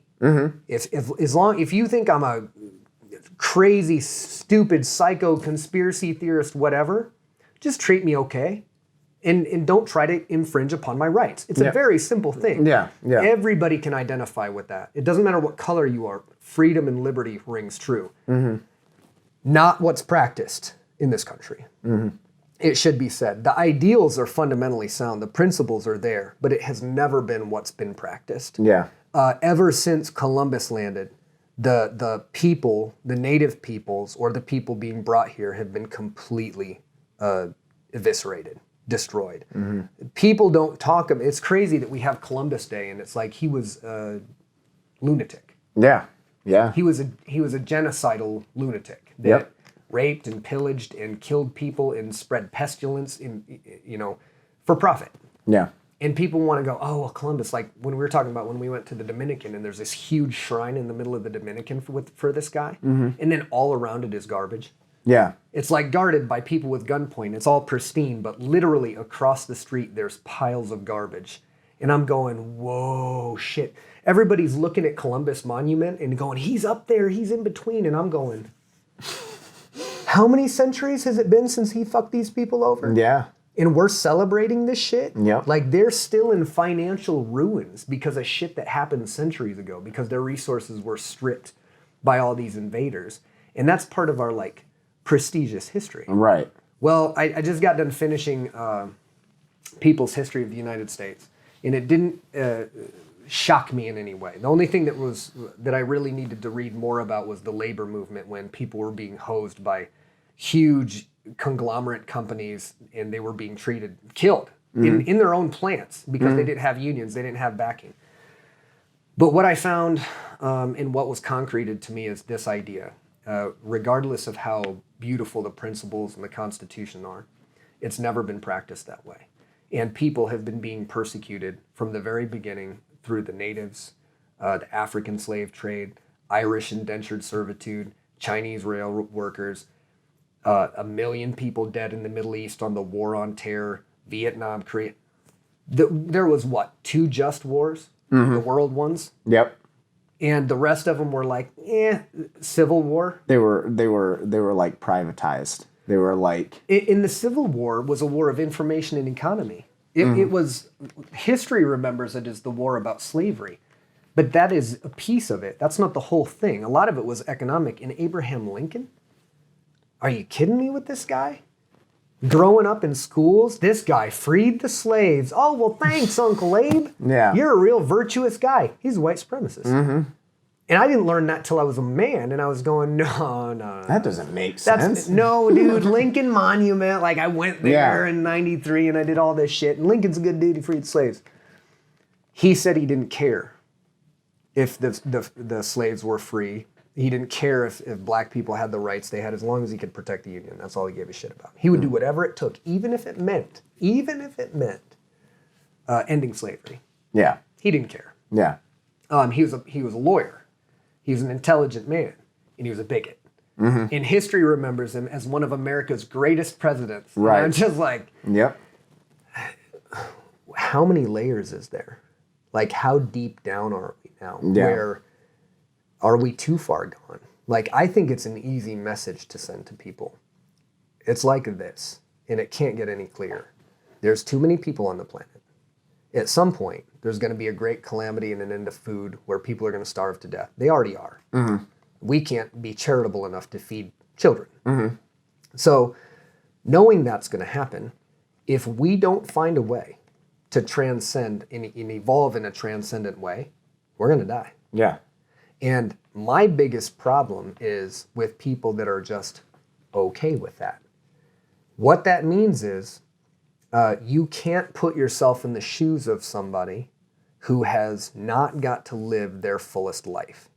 You haven't put yourself in the shoes of somebody who had to watch their child ripped out of their hands by a Nazi, or was in Vietnam when a platoon of American soldiers came in and murdered everybody in the whole fucking place. You've never put yourself in those shoes, and you've never considered that you should fight for the rights of people that can't fight for them anymore because they had those rights stolen. Taken from them, yeah. There's a fundamental lack of empathy that moves back in time and forward in time. People are so absorbed with themselves now. They don't think about the lessons of the past and the suffering of the past, and they don't give a shit about the future. When I was a kid, our parents would say the same thing over and over and over when talking to us about what was important to them. And it was this: I don't care what I have. As long as my kids have a better chance at life than I do, I've met my obligation. I don't hear it anymore. Pretty simple. Yeah. You know what I see? Yep. Hold on. Me. Well, I mean, I feel like there's going to be a great die-off. There's going to be a huge, horrible calamity. People are going to go, whoa. And I hope that that they figure it out, because I feel like we've built an infrastructure so big now with electricity, gas, all this stuff. that if there is something big, something cataclysmic, whether it be a viral thing or an act of God or whatever the case may be, and that whole thing falls apart, and there's not enough people to keep that grid up, that sustainable highway of electric lines and roads. Yeah. Well, I mean, going back to the perspective thing, because even me, I've lived great life, opportunities, stuff like that. You die right now. I could die right now, and I'd be happy. Yeah, I'd be happy with what I've done. But like you said, I can, luckily, our parents, having the parents we had, being taught to think and put yourself in other shoes. Always. And I can put myself in other shoes, and I like to think that I'm a very, if someone needs a lending hand, I'll lend them a hand. And that is without actually something crazy happening to them. Like when you say having your kids stolen from a Nazi or something, or your family murdered. Shit happens all the time. It happens a lot. And it's almost like in America, it's like its own matrix. People live in this reality where it's as simple as putting yourself in other shoes, and even like empathy, right? But like you said, that's kind of it's being lost now. It's being lost, and people aren't. It's always been one of my biggest issues, even with politics. People going whether you got the more wealthy middle or higher end middle class, richer, being more conservative, trying to save money, right? Getting bigger tax breaks, stuff like that, and kind of dividing in that way. So you got people coming to me telling me, well, who are you going to vote for? You should vote for this guy because you're going to save more money. And they're going to save more money. It seems like a lot of the reasons why people vote is also selfish. Self-serving. It's what they can get from it. Now, not hating on them, because we're raised in this culture where they say free, but you've got to work your ass off. You're not living free. You've got to work to survive, and you got to grind, right? It's in a different way. We're not like running through the streets like with ARs trying to survive that in that way, but but to survive, we are still a slave in that certain way. We have to do things we don't want to do to make money to provide. So people they go back to that survival tactic. Well, I want to make more money, so if I can save more money and this guy's going to do this and I don't have to pay as much on taxes, whatever the reason. It seems like a lot of times those are a lot of the people's number one priorities. Self. And I've dealt with this. I've talked to parents that, that have made quite a bit of money, and we get in these political, and I don't want to get in these political talks because I already know the way they are, and I don't want to get into this but because they want to show you the way. They want to be like, oh, I don't want to give handouts to poor people who are going to waste it on drugs and yada, yada, yada, yada, yada, right? That's so easy. Right. It's so easy. It's so easy to justify I'm going to get a tax break, right? Those pieces of shit. Yeah. I'm going to get a tax break. When it all really comes down to when you say empathy, right? I'm thinking of shit that's going on in the world, people that don't have it nearly as good. Even people here that cry and whine on Facebook about how terrible their life is. Pathetic. And you're like, you have no fucking idea. No. I don't even truly have an idea because I haven't had that shit happen to me. All I know is, this goes back, we've talked about it. If I'm in the Middle East and a country rolls in, you guys got to think of it this way. Everybody, America, we talk about we lost Christian lives here, this, that, and the other. Well, there are still innocent people over in Iraq, right, who had their kids, their parents killed, brutally killed, bombed, shot up. And people don't want to put themselves in that shoes. I've said it before. If that shit happened here, what the fuck would you do? Yeah, well, this is what they do. They watch the news, and the news goes, and this has been admitted now in history books. The news goes, well, we don't want to report things like that because it gets a lot of negative attention, a lot of negative energy. So we're going to report on how American lives are being, endangered, and a couple civilian casualties are really bad, but it's, we're really strategic with our smart bombs and shit. Here's how it goes. There's a wedding or some shit. There's an extremist there. There's some kind of intel that points a finger or a laser at where that person's going to be. There's somebody who makes a decision. This guy, if he's allowed to live, is going to kill hundreds of people. That's probably confirmed. And a lot of the intel that they get, as horrible as they get it with literally torture, or it did at one point in time, they might have some good intel.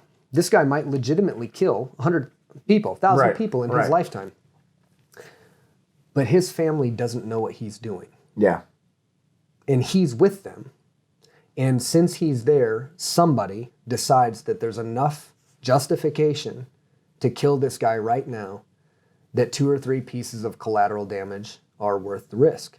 Somebody's making that call. And with the Bush and Obama administration, it was made all the time. It was made in Iraq, it was made in Afghanistan, it was made in Yemen, it was made in countries we never even declared war against. Yeah. We just kind of went, we're America. We're going to do what the hell are you going to do? Yeah, we're going to do what we want. So we're bullies. And this bomb drops, and it blows one little kid to pieces. Seen him, saw the pictures, saw little arms. Yep. Little babies blown to pieces. And one of them is horribly maimed, and maybe your brother's killed, but you survive. I wasn't a criminal before, but now I'm the most motivated and worst kind of madman. Yeah.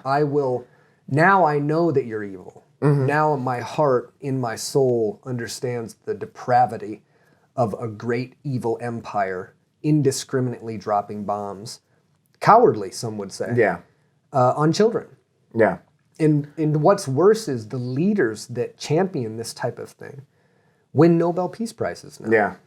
Yep. So now it creates, to your point, a new generation of terror that's going to come back in 15 or 20 years, and that will help prop up our military-industrial complex. And I mean, where I was going with this, and this goes right back into the media, we hear about how a lot of these people from the Middle East are really bad people. We got to kill them. Nobody really goes in the mindset, right? I mean, people that watch, like, what are those true crime, or, the investigating, right? Yep. What's the job of the detective to find this killer? I got to get my mind inside what this guy's thinking, right? So, yeah, terrible shit happens, but it's easy when you put up the TV and the news is on, and they tell you how evil this person is, and we need to kill him. It's a very easy message that a lot of people are like, they get hyped up. They're like, we need to kill this guy. Of course, he's evil. And I'm not saying that they're not even evil. Yeah. But you gotta understand why they think the way that they think. Right. Unless they're born with a mental illness or something like that, there is reasons. To your point, same thing. I feel like I'm super nice if you're nice to me. I'll say. I can be mean too, but I feel like my empathy, right? If you treat me good, I like to lend a helping hand. I'm all about it. If anybody were to fuck with my family, if any other country was to drop a bomb or invade and kill my family, I have no other reason on this earth than to destroy you. Yep. That's how fast my mind switches over. So when I'm talking about perspective, and this is the whole, just across the board, when it comes to electing a leader, it's not just thinking about how it's going to help you. That's very dangerous. Yeah. Because you're putting someone in power who, I said it before, they don't run the country, but they're the face, right? They're the face, and they have their campaign and they have people behind them, but they're running the way things are. A lot of this stuff, we go back to the bombings, Bush, Obama, they're very hush-hush. That shit wasn't on the news. Every time a drone bombing happened, they weren't like, yep, we bombed this and this and this today.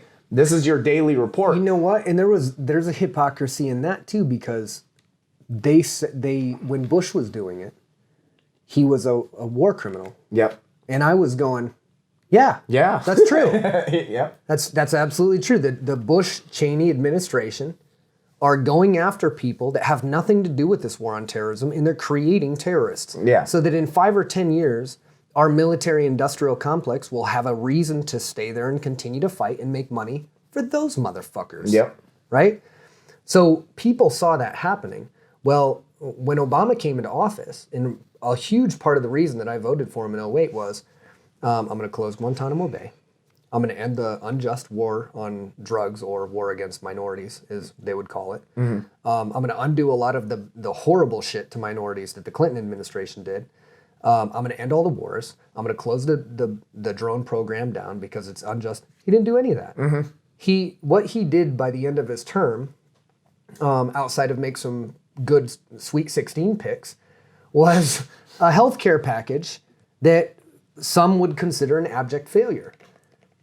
Again, not saying he's a horrible president or a bad diplomat, but he furthered these heinous, heinous things. And when he did, the people that were calling Bush a war criminal were silent. Yeah. They were silent the entire time.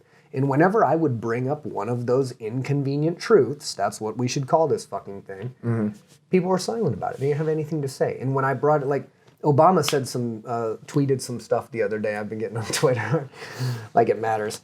And he said, this is my official release about what happened at the Capitol building and blah, blah, blah, blah, blah, and how Donald Trump's so bad for inciting violence. And I'm like, you? Yeah.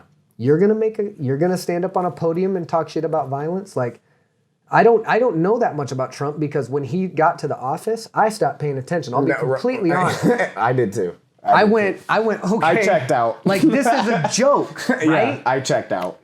This is Hillary and Bill have a bad idea that goes awry, right? Yeah. Because Trump was one of their donors. Yeah. And they went, hey, we got an idea for you to make the Republican Party look stupid. Backfire. Yep. But you didn't hear that. You didn't hear the criticism from the left. Hypocrisy. Total hypocrisy. And it is total hypocrisy. It's not the left or the right. It's both of them. They're completely full of shit. I still go back to one of my first memories as a child around the Christmas table, in the first time I understood politics, which is more clearly the first time I didn't understand politics. I was going at Lamont Elementary School. They're making me say the Pledge of Allegiance. And at the time, I'm like, yeah, America's great, pilgrims, all that shit. I didn't know what the hell was going on. It's state-sponsored education. So I'm saying the Pledge of Allegiance, and these words ring out: indivisible, with liberty and justice for all, right? Painting a pretty clear picture of the importance of unity and one people, one nation, under God, indivisible, et cetera, over and over and over. And then I'm around the Christmas table, and I have people from the same family that were just getting along. And when no big topics were on the agenda, they were just talking about life. They were getting along just fine. But then when welfare came up, farm subsidies came up. And when farm subsidies came up, That was it. crime came up. And it just boiled into this thing, and I was like, so I don't remember when I asked Mom about it, and she told me about it, and I'm just like, parties. So you have to be invited to one of these parties? But I thought we were this Collective. this thing, this melting pot. And it was almost immediately clear to me that this was a club, that this was a gang of sorts, where you could claim to see it this way, but you had no real way to prove to the other side that your way was better. It was just what your values represented. Yeah. So you had to go to the other person's values and find some compromise. And that was reason and logic in coming to the table and going, a little bit of this, a little bit of that. We'll make something better with both of them. That's not the way it is anymore. Now it's my way's better than your way. Yeah. And now it's even a more dangerous precedent where my way is the way that your way should be. And this is one of the scathing critiques I have of the Democratic Party, the holier than thou attitude. I should be able to, even though I'm not an owner of firearms, even though I've never fired a firearm in my life, I've never held one, the only experience I have with firearms is being terrified of them because of what I see on television. The images that are pumped into my eyes say guns are bad, they kill, kill, kill, kill, kill. True. But I have no relative real world experience with this 18th century technology, but I'll be the first one to take your right away from you because I'm afraid. In no other argument is there one whole side of the argument made up of people that have almost no experience whatsoever, that are trying to make policy decisions for people who have all of the experience. Yeah. Even though there is a long established history of how gun control does not work. Australia maybe being the exception to that rule because they're geographically isolated and they can make sure guns don't come in. Yeah, for sure. But in an American culture, in the culture that you've handed us, the culture of violence from day one, where you were murdering Native Americans and forcing them off the land, you set the precedent for oppression immediately. And now you're going to tell us that we can't have guns? This is the most amazing hypocrisy of all. When the left, who has no collective experience, I don't want to generalize. There's people that call themselves Democrats that have a ton of experience with firearms. And they have reasonable expectations about gun reform that I would be willing to come to a table on because I'm not an asshole who's trying to impress myself on people. But you would have this group who has very low real life, real world experience with firing guns, with having somebody attempt to kill them. You know what I mean? They have no real collective perspective on this, but they think because of their fear and the importance of their morality, they should be able to make decisions about your behavior and your life. But if you did that to them, they would lose their shit. They would call you a grunt and they would call you a brute you know what I mean? They would call you all of these names and they would play this big victim, but it's like, in most arguments, you have to bring something tangible to the table. Hey, one time I was playing with a gun and I shot somebody. It was horrible. And they died. And so people shouldn't have them because I had a bad experience with them. Oh, shit, I can see why you'd fucking hate guns. That makes sense. They're just scared of them. And so they say, you can't have them.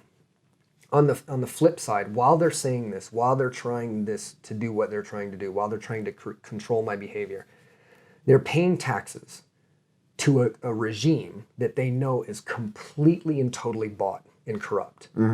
Sending people to their deaths overseas with our taxpayer dollars, using weapons of war we can't even buy. We couldn't defend. People were like, well, why would you need weapons like that? Why do they need those weapons? Why do we spend billions of dollars on planes that we sell to this country and that country? Why do we just give countries money when our people are starving? It's lunacy. The party system, and everybody knows this, it's like at this point in human evolution, there's only one real purpose it can serve, and that is to split people up. That is to divide people. With the power, think about this, people, with the power of the internet and the connectivity that can have me talking to a woman in China instantaneously for free. Would have cost me hundreds of dollars to do that when I was a child. And it was an instant. And it was an instant. There is no need for parties anymore. The political party is extinct. It's outdated. It's an outdated construct. We are now a people that has more collective communicative resources than we've ever had, and we're not even using it. We're using it to take pictures of ourselves and send pictures of what we're doing all day to complete strangers. It's totally madness, but I think it's because people, first of all, they're slow to change, and they've been so entrenched into the ideology of, I need my club. I need to vote blue ticket. The Republicans are going to steal everything. Guys, you both know. Well, and the biggest problem, too, is, I don't know if pride is the right word, but a lot of people have... Ego. A lot of people they've grown up in the system, and a lot of people have had their parents put ideas on them, you know? Oh, yeah, indoctrination. You know, just kind of built them. And what's really frustrating, because you say this, you know, we have everything at our fingertips. We can communicate so easily. It's as simple as, even with this party system, it would be so easy to destroy if people came together. But what's holding a lot of it back is one, fear. Yeah. Fear, right? Change. People hate Change. It's, different. And some say for things to change, things got to get worse, Pain. Right. Martial arts has shown us this. Yeah, right. This is one of the truest lessons of martial arts. And even if people think we're know-it-alls and stuff like that, if I'm wrong, I'll admit it. Yeah. I've admitted my wrongs a lot. I'm getting sick, though, of not getting on my pedestal and going, I told you bastards this. Right. I told you all of this. Well, and we're all human. We make mistakes. But it's crazy because with how radical things are getting, you have people that it's almost like I said, it's almost like NFL teams, right? Like, okay, I'll use an example. When, you being my big brother, I idolized you. I liked everything you liked. You liked the 49ers. Yep. Well, then I even found out at a point where I was like, damn, Keoni's really not into football like I thought he was. No, I was into the magic of Jerry Rice. Right, like that Shout dynasty, right? Montana. Yeah, that dynasty. I got to a point where I got to middle school and I'm like, well, 49ers are my team. You know what I'm saying? And I'm still a 49er fan. And Eric would talk shit to me. He would call me out like years later when he was wearing his Niner shit, and he's like, "Yeah, you left me hanging back in '92." Yeah, so like I'm going through the rough years of Jerry Garcia, like a good quarterback, but frustrating years. Keoni rolled out at Montana and young. So I think of it, and I think of it. You see these crazy sports fans, what they do for their teams. Yeah. It doesn't matter how shitty they are. It doesn't matter, how good they are, whatever. They're ride or die. So now with political parties, that's kind of where it's getting to now. People can see hypocrisy. They can know that their party is fucking up, but they're going to turn their face or they're going to find a way to justify it. Yeah. All that does is keep people separated. Yep. And we just gave a bunch of examples of hypocrisy on both sides. You're allowing them to just continue to do what they do. Yeah. So nothing will ever change with that mindset. And that's the people's choice. That's people's choice. That's the thing that I want people to know is we were against these things. Mm-hmm. We saw immediately the Iraq War was bullshit. Yeah. Even the first Gulf War, I was 11 or 12 and I was like, this seems like it's more about money than it's really about like liberty. Or I hadn't even heard of Kuwait. Yeah. All of a sudden, Iraq goes into Kuwait, and Iraq, who we used to give weapons to and hang out with, we hate them now. Yeah. And then they roll out of Kuwait, and people are like, Saddam shreds people in human shredders. Probably true, right? Because there's horrible shit going on in the world, and Saddam was undoubtedly a horrible person at the time. I have no doubts, right? But when they pulled out, we pulled out. Yeah. The American media was like, Saddam is a tyrant and he's the next Hitler. And then he pulled out of Kuwait and they're like, oh, he's good. Yeah, Saddam, go back to people shredding. Everything's going to be fine. Yep. We don't give a shit. Yeah. Until it suits our political fervor, until it suits our economic needs, we'll go in there and crush somebody. Gaddafi. Osama was the only target that we really should have hit for September 11th. And we went to Afghanistan. We had to chase him down there. Most of those attackers were Saudi. You're talking about perspective and how, like, putting yourself in the shoes of these terrorists, putting yourself in the mind. Why would they do this type of thing? Imagine putting yourself into the mind of somebody who's getting on a plane, who's planned this for 2 years. The amount of hatred. Oh, God. That not only are they filled with this hatred, but they're acting to normal, good people like they're not. Mm-hmm. They are so completely on fire with the idea of us being evil that they crawl into a plane, they fly it into the side of a building, or they fly it into a field and give their life because they believe in it. Either they were indoctrinated and brainwashed from an early age or at a time of great vulnerability, or whatever policies the United States had entertained, and there is a list of them that persecuted people in that region. They just finally went, fuck this. It. Yeah. If that's the way, if you're going to kill hundreds or you're going to kill thousands or you're going to manipulate our societies and overthrow our governments, I guess this is where we're at now. Mm-hmm. People couldn't relate to that because they don't want to accept the truth. Yeah. That their country is engaging in things overseas that fills people with so much hate that they'll literally give their lives. So what they do is they go, look at these monsters. They're just monsters. Yeah. They're just It's big, easy. scary monsters. It's easy. And they're different than you, and they're Muslim, and they're darker, and they're going to kill you, and they wear shit on their head, and they're going to have bombs for sure. Jihad, jihad, jihad. Well, I know Muslims, and they're like the nicest people I've ever met in my whole Right. life. Yeah. All they do is give me food, Yeah. and hang out with me, and talk about love. We are now the first generation of organic beings that define our reality based on a screen in front of our face. Yeah. And our dad, rest his soul, he was a CNN guy. And he, one of the saddest things, if I can attribute any sadness to Dad, is that he spent some of his later years so embroiled in that partisan shit. It's a waste of time. Yeah. If you're going to commit that kind of time to that division, commit that kind of time to unifying. Yeah. Straight up. Commit that kind of time to going, okay, you know what? I don't understand you. In fact, I'm scared of you. Like dude was out here scared. We understand white guys all across America. Black people make you scared because you're not used to them. We train with them. We get it. You don't.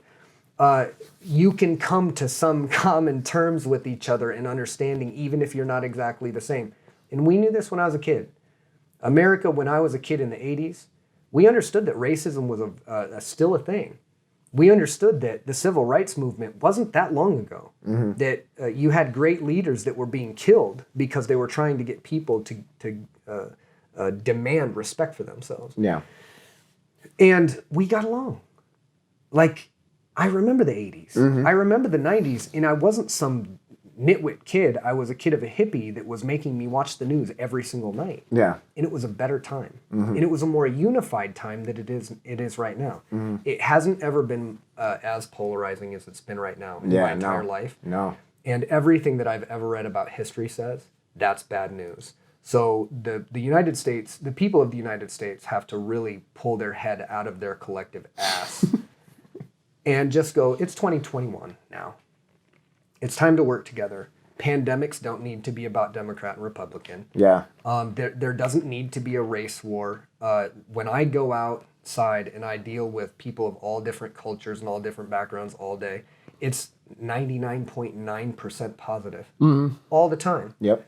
Then I go on the television, or I go on CNN.com on the phone, or Fox News here or there, and it's just pure polarity. Yeah. It's pure, nope, they're the enemy. They're clearly defined lines. Look at all this horrible shit going down. Extremists. Some guy got killed by a mentally unstable cop that shouldn't even have been behind the badge. Now, that's all the cops. Yep. And you didn't see the footage, so you can't. I mean, it's just noise. There's so much noise and stimulus in the world causing so much anxiety that there is a enormous industry built around being mindful enough to remember that you're alive in this very moment. Yeah. There's a whole industry about mindfulness because people are so overstimulated, they have to remind themselves to not stimulate. Right. What a weird place that we live weird. in, but divided almost right down the middle. And that's the thing that really disheartens me because I'll tell you what, hard drive is an example of what this world could be. And anybody who's ever trained in this gym knows what I'm talking about. The only person that brought up race in this gym that I'm aware of in the last, I couldn't even tell you. Couldn't tell you the last time race has been mentioned was that guy that's no longer at our gym. The Trump, the MAGA hat guy. Yeah. And it's like, well, perfect. How fitting. Fitting. Somebody who doesn't train and hasn't put their shit on the line with an Asian man or a black man or a white man or this man and realize that we all bleed the same blood. You're sitting off in the corner with your MAGA hat and you're just reinforcing every single stereotype that the other side would want to believe in. Yeah. You're not changing anybody's mind. You're just reinforcing the same shit. Yep.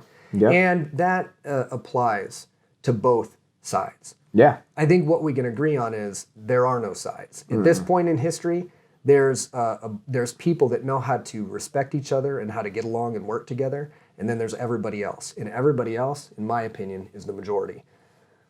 The biggest, let's say the smallest minority, in my opinion, in the United States population is logical, reasonable people. I don't think it has anything to do with race. I don't think it has anything to do with faith. I don't think it has anything to do with that. The most endangered minority in the United States is a logical, reasonable, moderate person. They don't exist. Yeah. And we talked about the Great Divide. What I think was the Great Divide was 9/11.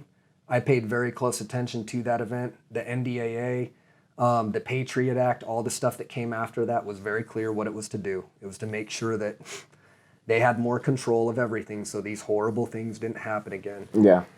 And the rhetoric and the partisanship that came after that, the blame game, the pointing of the fingers this way and that way when everybody knows they're guilty, but they're trying to blame everybody else.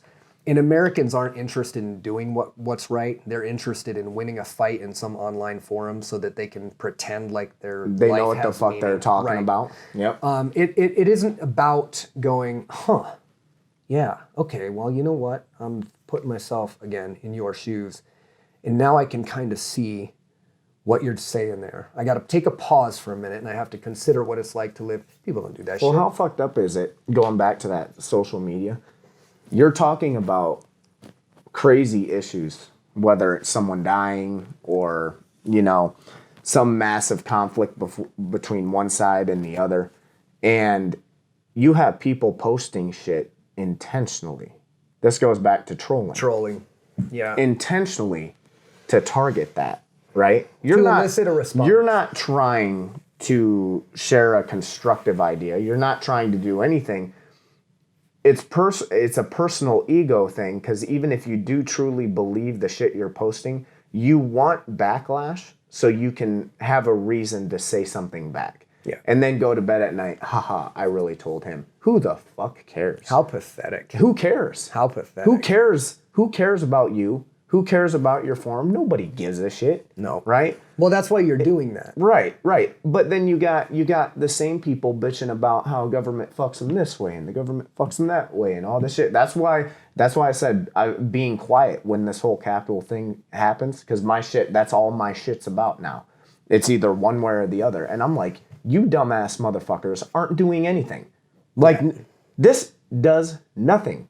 Literally. No. You're gonna, once all this passes and then something happens, whether your stimulus check wasn't as much as you wanted it to be, or this, that, and the other, and now I'm getting fucked, then it's all you. So everybody has this idea. Now that everybody has their profile, they have a platform to say what they want to say.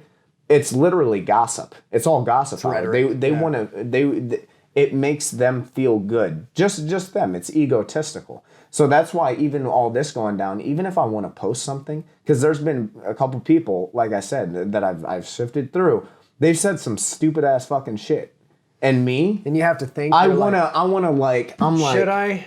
No. Should I post? Like this guy that was talking about Pat Miletich, how Pat Miletich doesn't want to allow his brother to have gay marriage and shit like this. I'm like, I really just want to go in right now, right? I really fucking do. But then you have to think. But then here's the thing. This is the problem with everybody. They could have the most blasphemous ideas and say the most blasphemous shit. I could be 100% right. I could have a bunch of people agree with me. I could know that I'm right. I could have God come to me in a dream and say, you are right, Eric, and he's wrong. You're not going to change his fucking mind, because people don't look to share ideas on Facebook for perspective. They win or to be like, wow, I never thought of it that way. Yeah, we should talk more about this. I like the idea. I never see that never see it on Facebook. They go there or to social win media. an ideological war. Yeah. They go there to satisfy some tribal instinctive urge to win. Yeah. To be victorious, to hunt, and to get it back. The modern man's idea of hunting is trolling on the internet. We've talked about this, and I'm tired of biting my tongue about this, so I'm just going to say it. Bitches talk on the internet like they wouldn't in real life. You can go on the internet and you can look at any political forum where people are arguing back and forth, and you will see bitches. Bitches men, bitches female, whatever you want to call them. Call me a chauvinist for using the word. I don't really care. Bitches that would never speak to people the way that They they speak do. to them online. They wouldn't speak to normal people that way. They wouldn't speak to celebrities that way. What a phony thing it is when somebody, if they were to see somebody they perceived as a celebrity, would be starstruck. Can I have a picture? 3 days later, they're trashing this person, or 3 days before they were trashing this person online and taking shots at them. They don't have any idea who this person even is. Mike Tyson commented on this. Yeah. What did he say? He said, social media has made you guys way too comfortable saying shit and not getting punched in the face. Back in the day, if you were to come to me like that And say that to me, there's two things that could happen. We could puff up and bang our chests together and then puff down and walk away. Or you could get socked in the fucking mouth. And if people came into our gym and spoke to us the way that the average male speaks to other males, or female speaks to other females, or cross whatever. the generations, they would get their ass beat. You wouldn't come in and be disrespectful to people because they would regulate you on site. And they would do that in the public too. But when you get online and you get into some forum, or you get onto some thread or onto some post, you will say some stupid ass shit. Some super, super far right. Super, super far left. Because there's no reprise. Yeah. You don't have to worry. There is no consequence. You can hide. This isn't the generation of the armchair quarterback that's going, I can throw the football, I can coach better than that. It's a whole new level of bitch than that. It's people that literally wouldn't make the argument the way they're making it in person, but online, they're on fire. It allows the ego to go completely unchecked. In a world that I grew up in, egos got checked. And so people acted the way they were supposed to act, and when they didn't, well, in a way, whacked. The way we said, social media as it could be a tool, it could be a good thing or very dangerous. It could be a good thing, but that's based on the way people act, the way people speak. It's dangerous when you get to this point now, because it causes more divide than anything. Because there is, I don't want to say a threat, but when you're in front of someone, you have to watch the way you say things. Yeah. Even if you are one way, or I'm one way, you're the other. If we were to talk in person, it might be a little bit different. Right? Well, it'd be a lot different, because I could tell if I was saying something, there would be little tiny inconspicuous verbal cues, nonverbal communication that I could go, this is kind of rubbing him the wrong way. Right. And I would slowly and unconsciously adjust my speech to make you more comfortable. That's how humans communicate, talk. Online, it's this. You fucking libtard. Yeah. There's not even an argument. No, You're coming out ad hominem from the gate. You're throwing insults because you got nothing else. This is going to go nowhere. So now I'll see some of these arguments online and just be like, 5 years ago I would have, but I'm not now. You're looking for a fight. There's no proving that's going to be done here. And then when you get the person, occasionally they want to push the issue. And I go, look, come talk to me face to face about it. I'm going to put a camera up and we'll just live stream this bitch. Yeah. I don't need to justify anything to you. Yeah, that's what I thought. Yeah, that's what I you guys all say. Yeah. That's all you losers when you get backed into a corner and you're playing victim and you can't actually argue your points. You run off in a huffy puffy mess talking about how arrogant I am. And what an asshole I am. Victim. Once again. The victim mentality. We circle back to everybody wants to be a tough guy, have a great idea, till it's very time to do opinionated. what tough guys do. But then they want to look for help. They want sympathy as soon as they get backed into a corner. Hypocrisy. Through and through. Through and through. And Bo brought the term, because I've been kind of outdated on terms, but Bo brought to my attention the term virtue signalers. And I was like, wow, yes. People acting as if they have so much more virtue and so much more moral, I don't even know what the word is for it, but they are going to signal to you on social media how they're good and how they're deserving of your attention. And you see a small example of this is come voting season and all the stickers come out. Look at how I took part in this knowingly corrupt regime and supported this regime of bloodshed over the decades. Gee, aren't you proud of me? Yeah. Yeah. Like I would see people going and they'd be like, People are going to get mad at me and whatever. Don't listen to me, I guess. This is the shirt that I wore on voting day to represent this, and then this is the bracelet that I wore to represent this, and it's all like some victim. It's some perceived victim. Yeah. That you're, showing solidarity to all of the victims, I guess. Yeah. Everywhere. Yeah. But this whole outfit that you have on, this voting outfit, the sticker that I'm going to get dressed up to go vote, if there was no social media, you wouldn't be in it. Yeah. You wouldn't be signaling these virtues, which means you wouldn't have them, which means you don't now. You're signaling. Yeah. You're trying to get people to go, oh, you're so virtuous. Yep. That's not virtuous. That's the antithesis of being virtuous. You're faking your way through virtue. And in the fake it to make it culture, it makes perfect sense. I'm going to pretend that I care about people, even though my actions don't necessarily support that. And when somebody backs me into a corner and asks me to logically defend myself, I'm going to become a victim. Yep. How? I don't need to answer to you, but your policies can dictate my decisions? Yeah, right. Right. And that's where we're at now. There's no reason, there's no logic. And as much as the Republican Party is full of shit one way, the Democratic Party is full of shit the other way. And They are cut. The reason that I'm more against the Democrats today than I was yesterday is the whining. I just can't do the fucking whining. Well, I can't do it. I'm the same way because we grew up with more liberal parents. I've been more liberal. I remember even when I was homeschooled for a short time. People are judging us right now, you know that? Oh, totally. They're totally. going, we're rebelling against our liberal parents. You know what the problem? Wrong. You know what the problem with that is?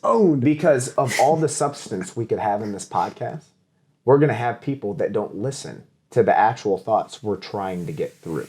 No, and they'll take one that keys them, they'll settle on it, and they'll stop listening. Mine's cut off. Yep. And that's being socially conditioned. You're conditioned, right? Extremists. Yes. Extremist. I won't even listen yes. to an argument here because it's not close enough to where I want to be. Yeah. That is brainwash. That is social engineering. Well, and this is what I'll say, and you can go back on our podcast. I don't want to be one of these politicians getting caught up saying one thing, and then when it's time to run, they're completely against it. Fact check us. Fact check us. Right? Fact check us. I'll go back, and I've for a long time now, I've been against the party system, but when it came to it, even with our dad, God, I hate Trump. Trump needs to get the fuck out of office. We need someone else. Even mom coming to me, the thing I thought she would never say to me, son, go vote, just make sure it's not for Trump. Mom. She was saying, vote Democratic. Right? And she goes, do it for dad. And I'm what? I got mad. I got mad at her. You deserve to. That's legitimate. And so I would have gotten upset. So, I have been more liberal when I was homeschooled. The only subject I really liked was politics. I thought it was interesting when I was young, before I understood it. But I was like, whoa, there's a lot that goes into this. Yeah, the art of the sucker. Right. So I got into it, and I was definitely more liberal. When Bush was in office, fuck, I was all Kerry. I voted. The one time I voted was Obama. First term. Oh, wait. Right? So I've been more on that liberal side, but like you said, going on it now. Getting older. The bitch made, and now it's, like I said, Trump put it on himself because he's a fucking character and he fucking says a lot of dumb shit. So what did people expect? Right. We knew that. What did you really expect? We knew that, but the whole campaign isn't about what they're going to do for you. It's about what the other It's about what the other guy's doing. They ain't saying shit about this is our plan. Right. Their plan is, hey, Trump, this really bad guy, vote for me, I'm cool. Their plan is to not be Trump. Me and Barack Obama go to NBA games and we shoot with some NBA players. And people, I don't want to call everybody dumb, but there are people that look at that and are like, wow. They're just like one of us. They're like us. They're fans of basketball. Yeah. That's the ticket. And that is the fact that even works, when I think people should be socially conscious at this point. I don't think it does work. I think that people think that it works, and I think people convince themselves, and that's part of mass delusion. I think that we're in this place now in current day of truly verifiable mass delusion. Mm-hmm. The idiocracy the era of idiocracy, where people just they're bought and sold. I don't think slavery ended. Yeah. And no. this is I this don't is a either. thing that's going to be very maybe controversial, maybe not. Maybe we're losers and nobody listens to us anyway. But I think there's a clear, at least a clear amount of evidence to suggest that slavery might have changed or evolved from literal enslavement to a figurative or an economic enslavement.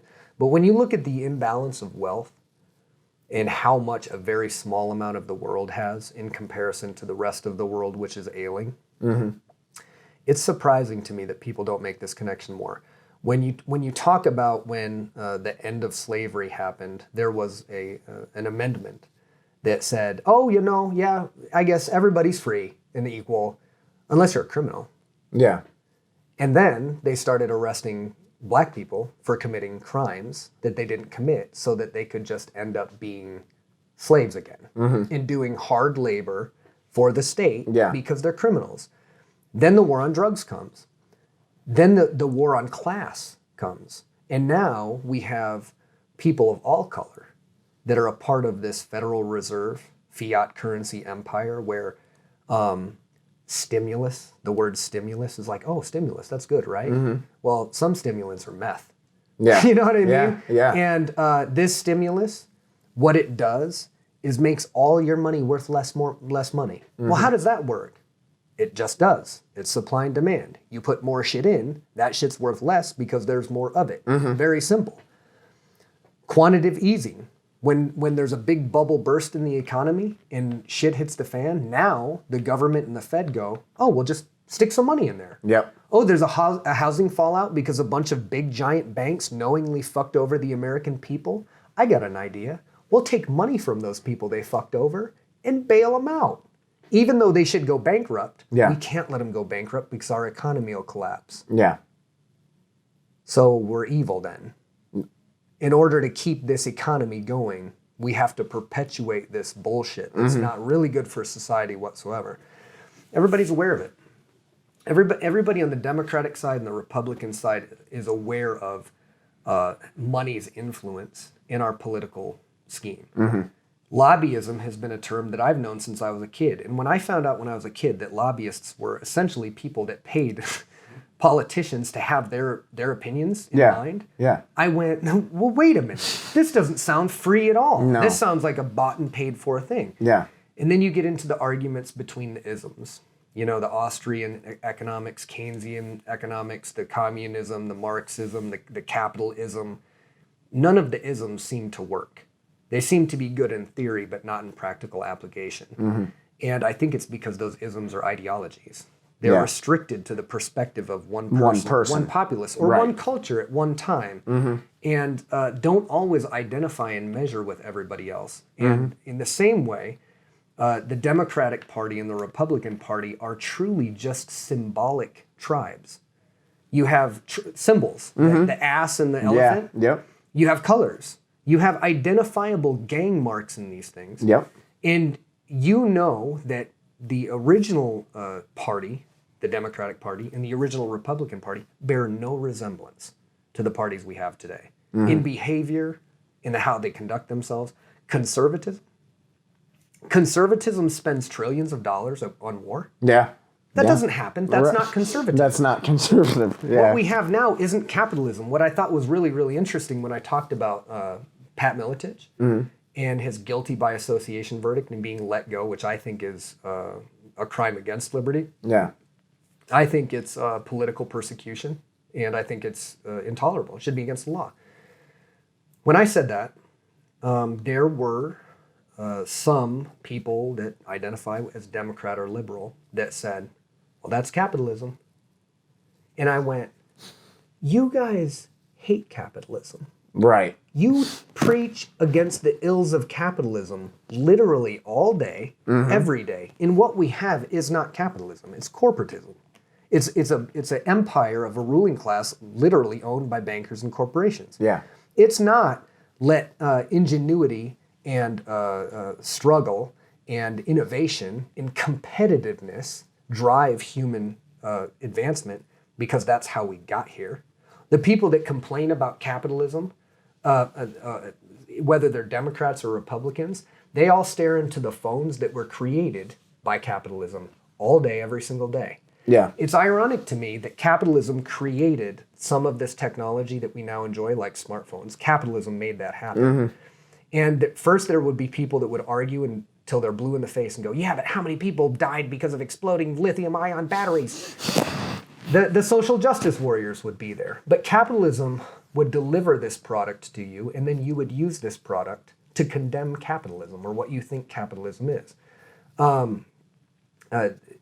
At this point, after all of what we've just said, I think about this. This spins in my mind at night, thinking about how can people be so willingly bitched and owned by a ruling class and just suckered for generations and generations.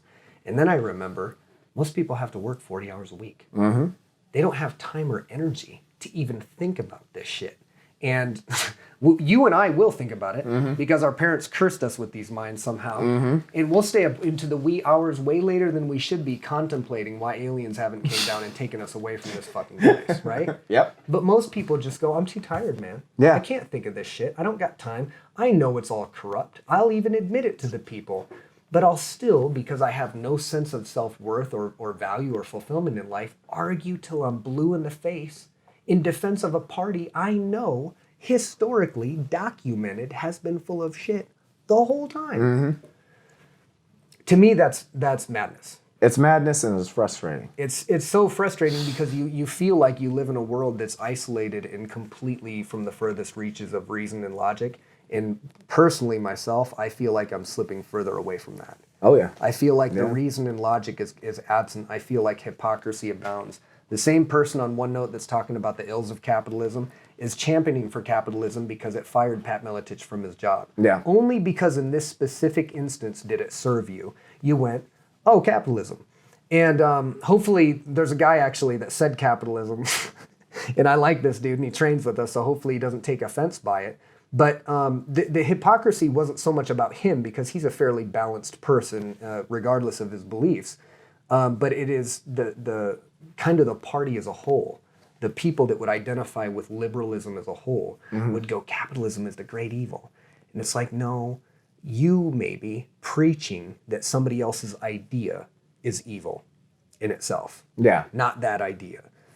Your unwillingness to see the benefits or to recognize the benefits of other people's way of thinking. Maybe that's evil, right? And if they do the same to you, maybe they're being evil. But maybe what liberty and justice for all is just me going, hey, as long as you're not screwing with my family and my ability to prosper, then I'm not going to do the same for you. That don't tread on me flag that's so cliche now that people identify now with Trump and the extreme right, there's nothing wrong with liberty.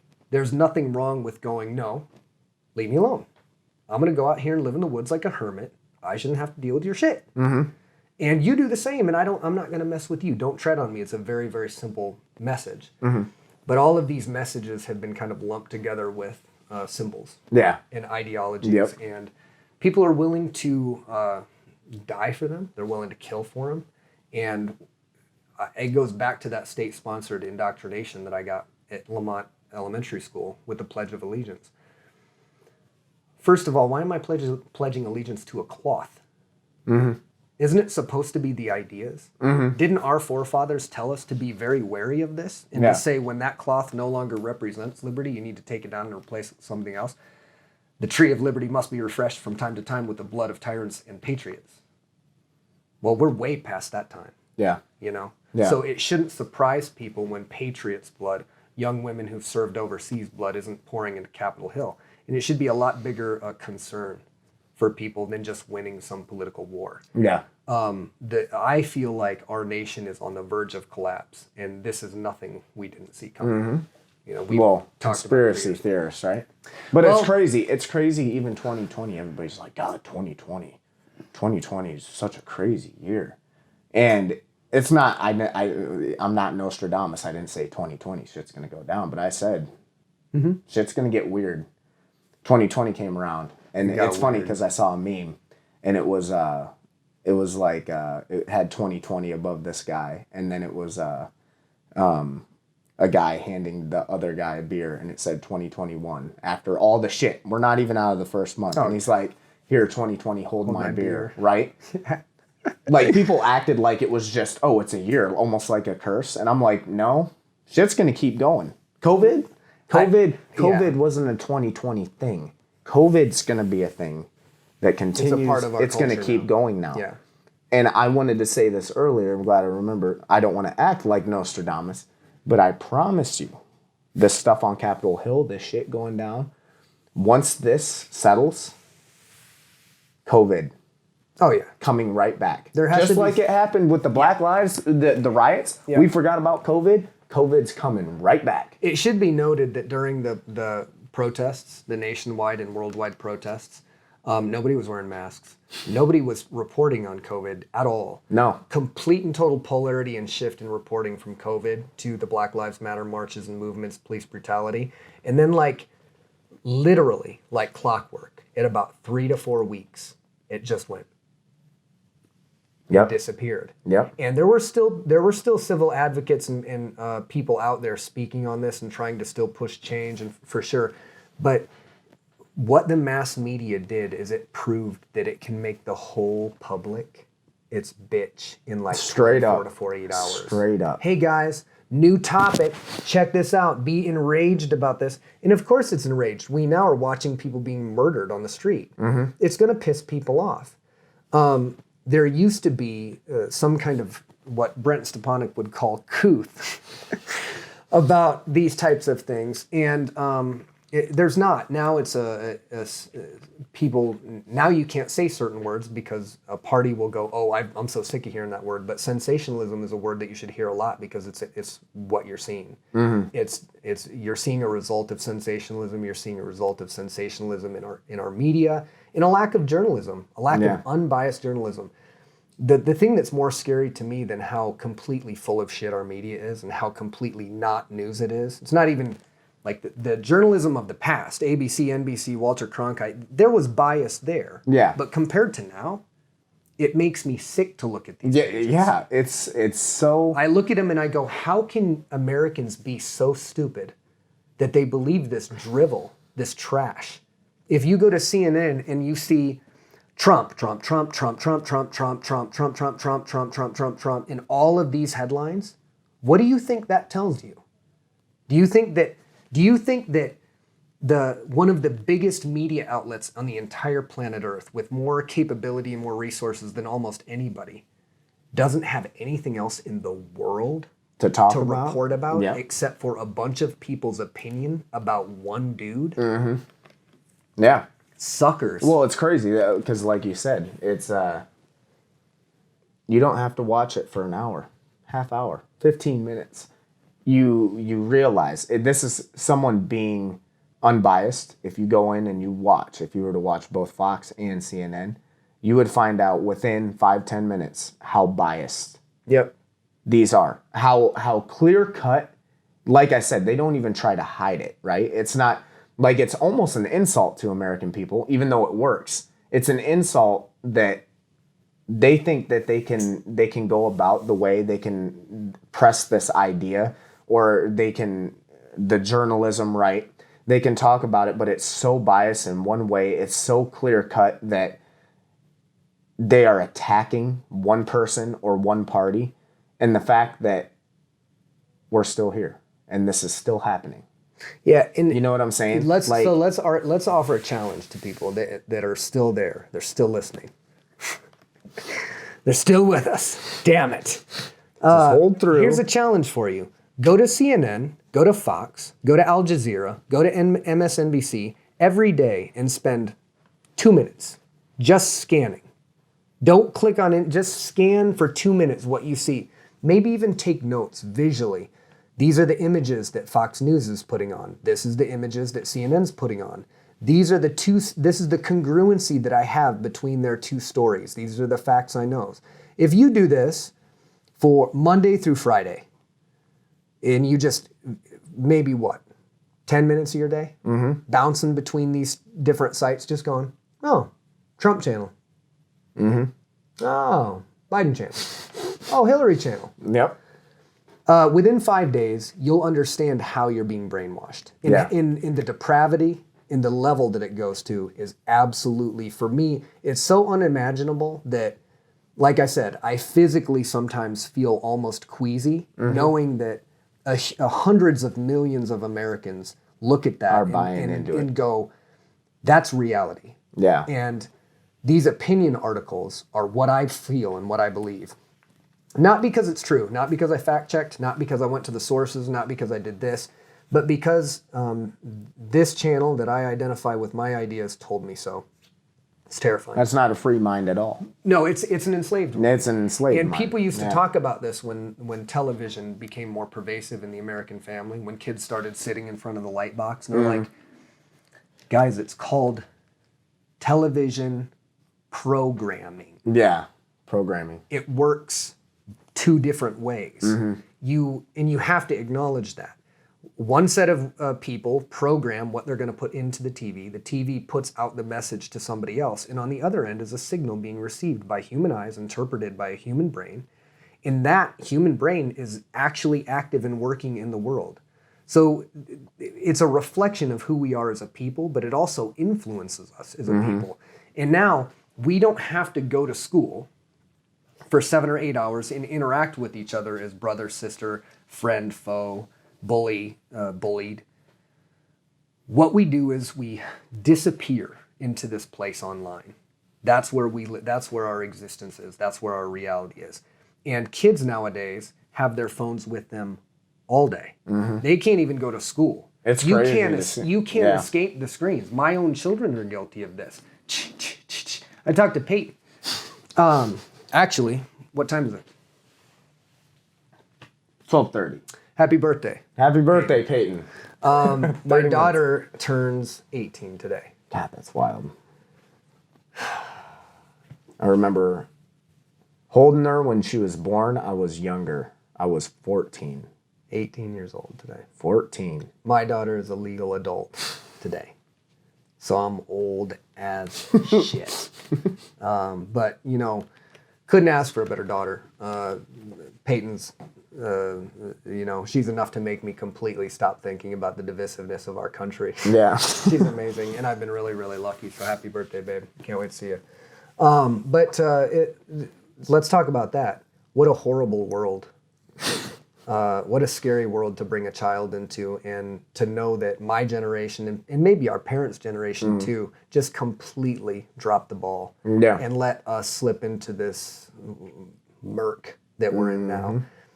Materialism and debt and ownership by people that we know own us. And now, like we talked about earlier, we're actively defending them. Yeah.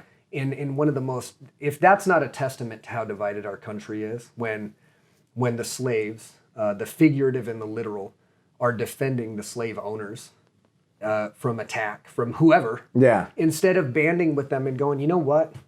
For the last 70 years, we've been straight up lied to. And for the time before that, we were outright enslaved. It's time to rise up. It's time to recognize and be reasonable enough to understand that a couple of these hoo-has that raided the Capitol the other day don't stand for the whole crowd. It's time to be reasonable enough, if we're Republicans, to go, just because there's 100 looters that came from outside of these communities, I'm not going to look past the 30,000 Black Lives Matter movement people that were marching peacefully. Right.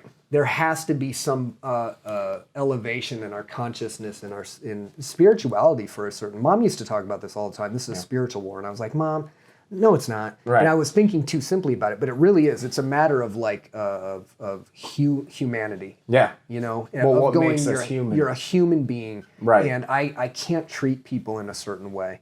One of the movies that early had an effect on me, and somebody was asking me about olive drab and why I wear nothing but olive drab. And I like it as just a natural color. It's like green. It's like the trees. But I used to be obsessed with this magazine, U.S. Cavalry. You remember this fucking thing? U.S. Cavalry was a military magazine that had like law enforcement shit, military shit, knives, swords, cool stuff. And at the time, I was obsessed with this because I'd watched the movie Platoon, and with Charlie Sheen. Yeah. Yep. And amazing cast in that movie. Oliver Stone directed it, and it was so brutal. Yeah. And it showed some of the amazing things that men will do for each other in war, and some of the absolute depravity and horrible shit that they're capable of. And that's when it made me go, that was just one instance in American history where we were lied to, and where people lost their lives, and where people came back mentally, physically fucked up for a lie. And so the conspiracy theorist thing that's been driven by people like Alex Jones and the like pisses me off, because real conspiracies really have happened, and that was one of them. And most people know about Vietnam. They know that it was there was a lot of anti-war sentiment at the time in the United States. The hippie movement that was eventually crushed. But what most people don't know is that we went to war with Vietnam based on an event called the Gulf of Tonkin that never actually happened.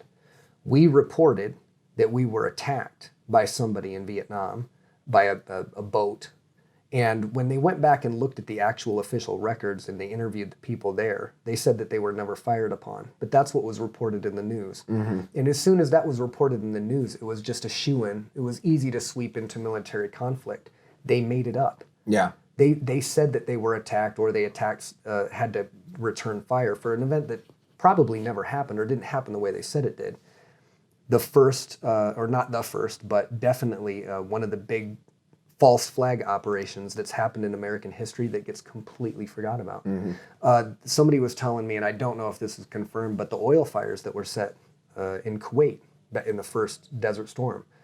The Iraqis set fire to all of these wells. They're horrible people, blah, blah, blah, blah. We got to take this regime out. And then some special forces operative later rescinds that he was there. He helped set these fire, and it was a ploy to get sentiment to go to war. There's nothing that is tyranny. Yeah, straight up. That's social engineering. That has nothing to do with liberty, with freedom, with freeing people. That has absolutely everything to do with you do what you're fucking told, you follow your orders, and don't ask any questions. Well, what if it's unjust? And what if it violates the liberty of people, even though they're not necessarily Americans? Don't ask any questions, soldier. Nope. It's not your place. There's a chain of command for a reason. Do what you're fucking told. Yep. And this has happened numerous times, but yet when you say this and you bring this to people's attention, there's this inconvenience about it that makes them go, that's not true. That's just some weird, crazy shit he's saying. No, look it up. I don't have to believe in that. You're probably just one of these people. Well, in the Can't whole, talk to him. the whole conspiracy theorist thing, even if we're not putting facts, right? We're not putting, based on he said, she said, this really didn't happen this way. If you go back in history and you just see the way humans act. Yeah, if you see the conspiracy. This shit has happened. The conspiracy. Yeah. All of them. This shit all the time has happened.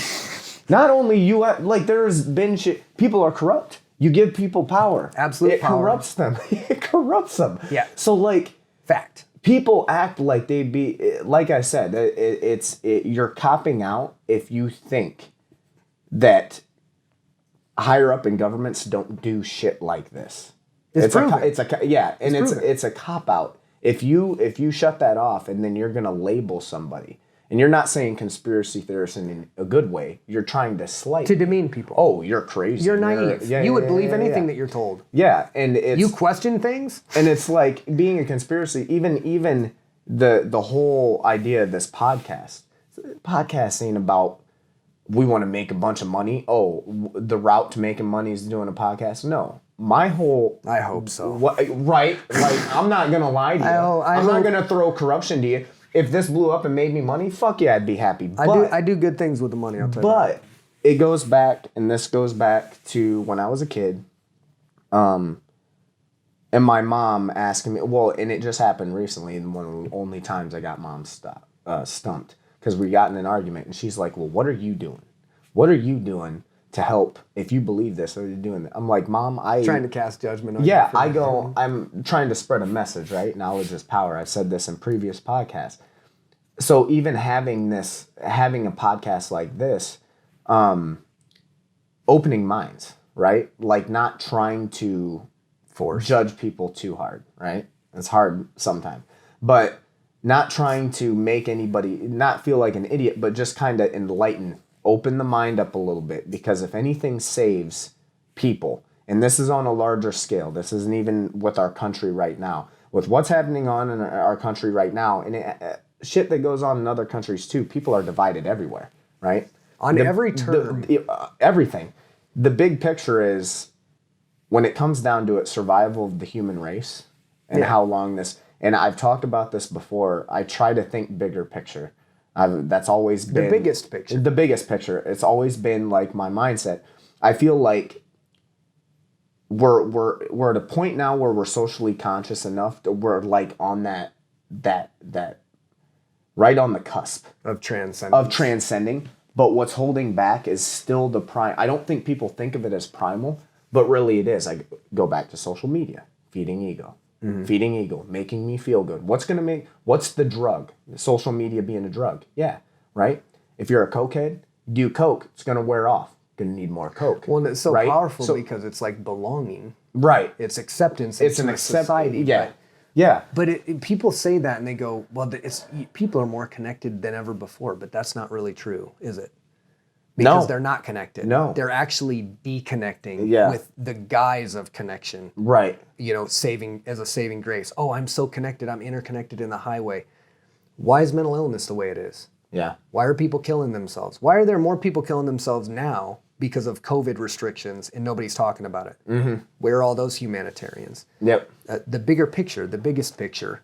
How are we going to survive the big one? Yeah. The big one is not COVID-19. No. The big one is like this movie Greenland with Gerard Butler.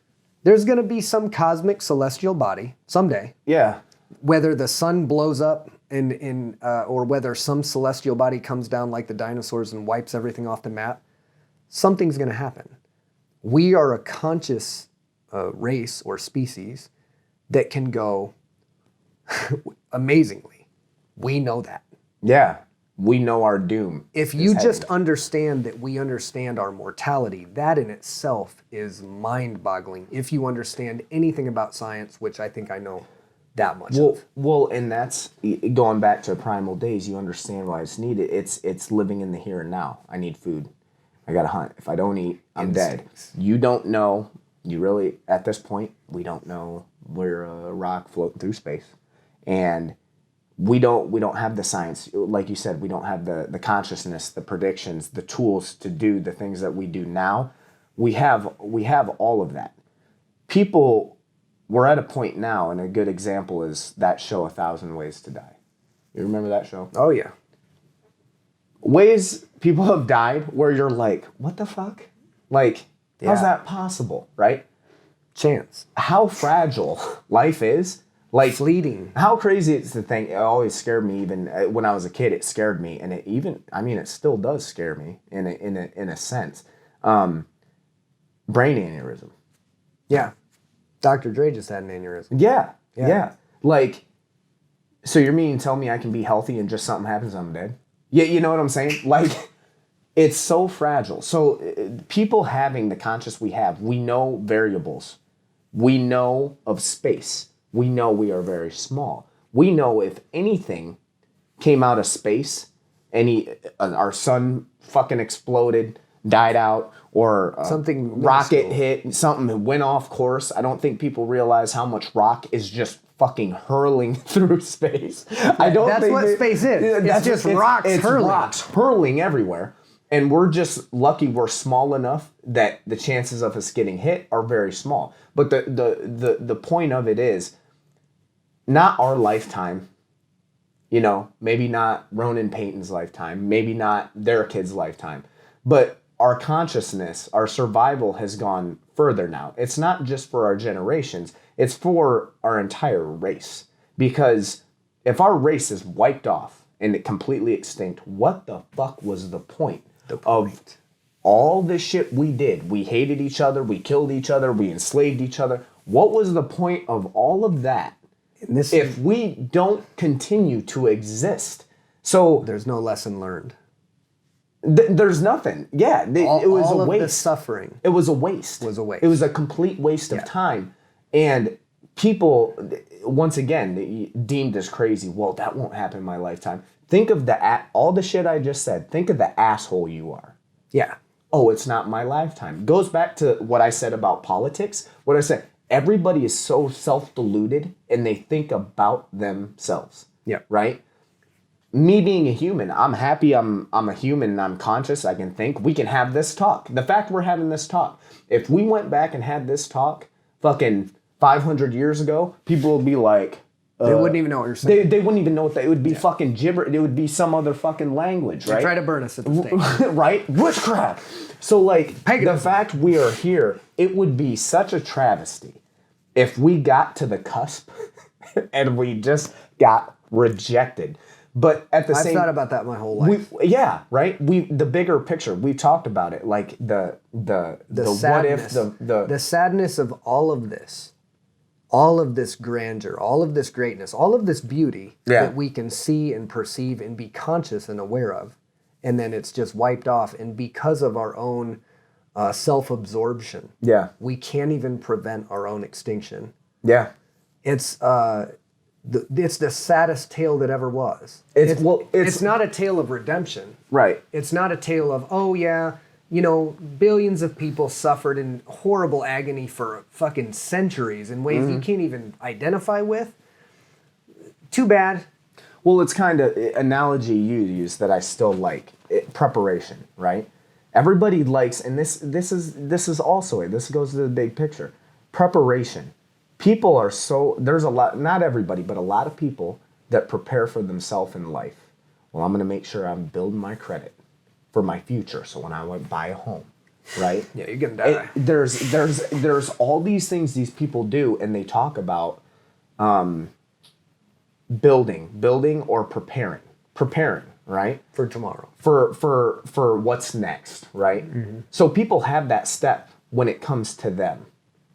But we can't get it together. From a humanity. We can't come together, and it was something you always said. If I'm hanging from a cliff, if I fall and I'm hanging from a cliff, and I didn't prepare, I didn't do any pull-ups, I didn't do any weight training. Couldn't support my own weight. Life and death. Yeah. Those two, is based on what you did to prepare yourself to this point. The choice. Right? Yeah. So it's like the fact we have the conscious knowingness, and we don't do anything about it, it would be really sad. If we got to this point, we can have these conversations, everybody can be connected, I can send a message across the world. Pyramids could be built, the internet superhighway could happen, Starbucks would rise in power. It's just, it's crazy to me, and this is a human as a whole. It goes into a lot of the ideas we've said, and this goes on. And I'm glad because we're going back. We've talked about a lot of this on our podcast, but I'm glad we're doing this because it's Facebook Live. Yeah. Right? So anybody want to watch a little bit bigger of a platform on Facebook. We got a lot of friends, so hopefully they're listening. The provocative thing about this too is we can't get away from it. Yeah. I can't edit this shit out. Right. This is live. I can make a pretty finished version for YouTube, but if we're dumb and we're ignorant in some way and somebody's like, actually, Keoni, you're fucking stupid, I got to own up for it. But you know what I was thinking about the other day, and I'm glad that you got me thinking about this, is if I only kept a record of the things that I said were going to happen, and I could go... People would think you're a prophet. Right? That's what I'm saying. They would, and here's what I'm saying. We're reaching in an unprecedented time in American history where Donald Trump can become the president. Mm-hmm. And somehow an entire class of people can act in such a cowardly, horrible manner that it makes me somehow sympathize with Donald Trump for some reason. Yeah. And look for the good in it. Like it blows my mind. That's what's crazy because you can go back and I hate both parties, and I say hate. I'm not joking. I hate both parties. I destroy them today. Straight up. Corrupt as fuck. Shit needs to change. And I'll say that people are still going to continue doing their shit, but I'll keep Keep marching plugging forward. away. But I cannot stand Trump. Even his whole presidency, the way, I was saying, not only corruption, because all you politicians are corrupt, not only corruption, but at least people like Obama have the game face, right? The diplomacy. The diplomacy. They can come across likable. They can put the game face on, right? Yeah. I've talked so much shit about Trump, and I stand by it. But like Keoni said, now I'm at a fucking weird place where you guys are so all over the fucking place, Whiners. and you guys contradict yourself. Whiners. Every other fucking day. Every other day there's a new conflict or whatever on Fox or CNN. You motherfuckers are flipping the script and you're going the complete opposite way. And I'm at a point now, I never thought I'd say it. I'm kinda in a way, like, not sympathizing with Trump, but I'm kinda like, yo, Dems, like, shut the fuck up. You asked for it. Yo, like, you know. you asked for Hillary, and what got delivered was Trump. And I'm not empathizing with Trump. Trump doesn't understand how to lead a country. He had no business being in this office. We said it. I stopped paying attention to the news. I did too. Like, I just kind of shut up. What I did is I did what I just prescribed our listeners maybe try. I went CNN, Fox, CNN, Fox. Nope. Yep. Not doing that shit anymore. Done with it. But now it's reached kind of this fever pitch where we know that something needs to happen. We know it's like almost a disaster you can see coming. Mm-hmm. But not to get too far off track. I want to go back to what you said before about how amazing it is. Mm-hmm. If how much different the world would be if people would just get up in the morning and go, how amazing is it that I'm alive right now? Mm-hmm. Even if I'm suffering, even if I'm in misery, like, if you have any conceptualization of how big and vast this universe is, and how subsequently big and vast our amount of understanding is, every single moment that you walk into should be this moment of amazement. Yeah. And the older I get, and the more I think about the things, the tiny little subtle variables that went into my creation and my life, in the way that I've been able to harness my life in a way that directs positive energy into the lives of other people that I would have never seen, it blows It's crazy. my fucking mind, bro. It's crazy. And that's why I think it's harder for people. That's one of the things that I've built into my construct, is not to adhere to religion or faith because of a fear of mortality. Like, don't ever as the years age by, don't succumb to the likelihood of having a convenient way to explain your mortality. Yes. I feel like when I was young and in the Catholic Church with our grandparents' church, I saw a lot of people, and now I know there were a lot of people going there as their little insurance policy. It's hope. And I never wanted to be that. So I built that in right away and said, Keoni, do not you dare, with every passing year, get more spiritual. Yeah. Unless there's reason. Yeah. And every year that passes, I have to fight with myself and go, can I explain all of this away? Mm-hmm.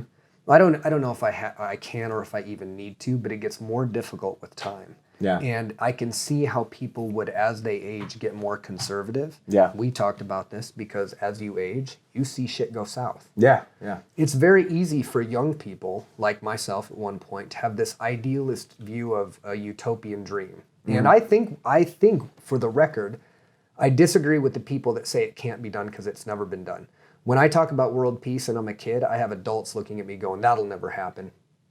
There's never going to be peace in this world. Well, fuck you. Yeah. Yeah. It says you. Yeah. Maybe our generation. You're the problem. Yeah. Maybe you need to die out. Our generation thinks that's true, and we're going to believe it. And what I've found out about life is, if you believe something and you work for it, you can have that shit. Yeah.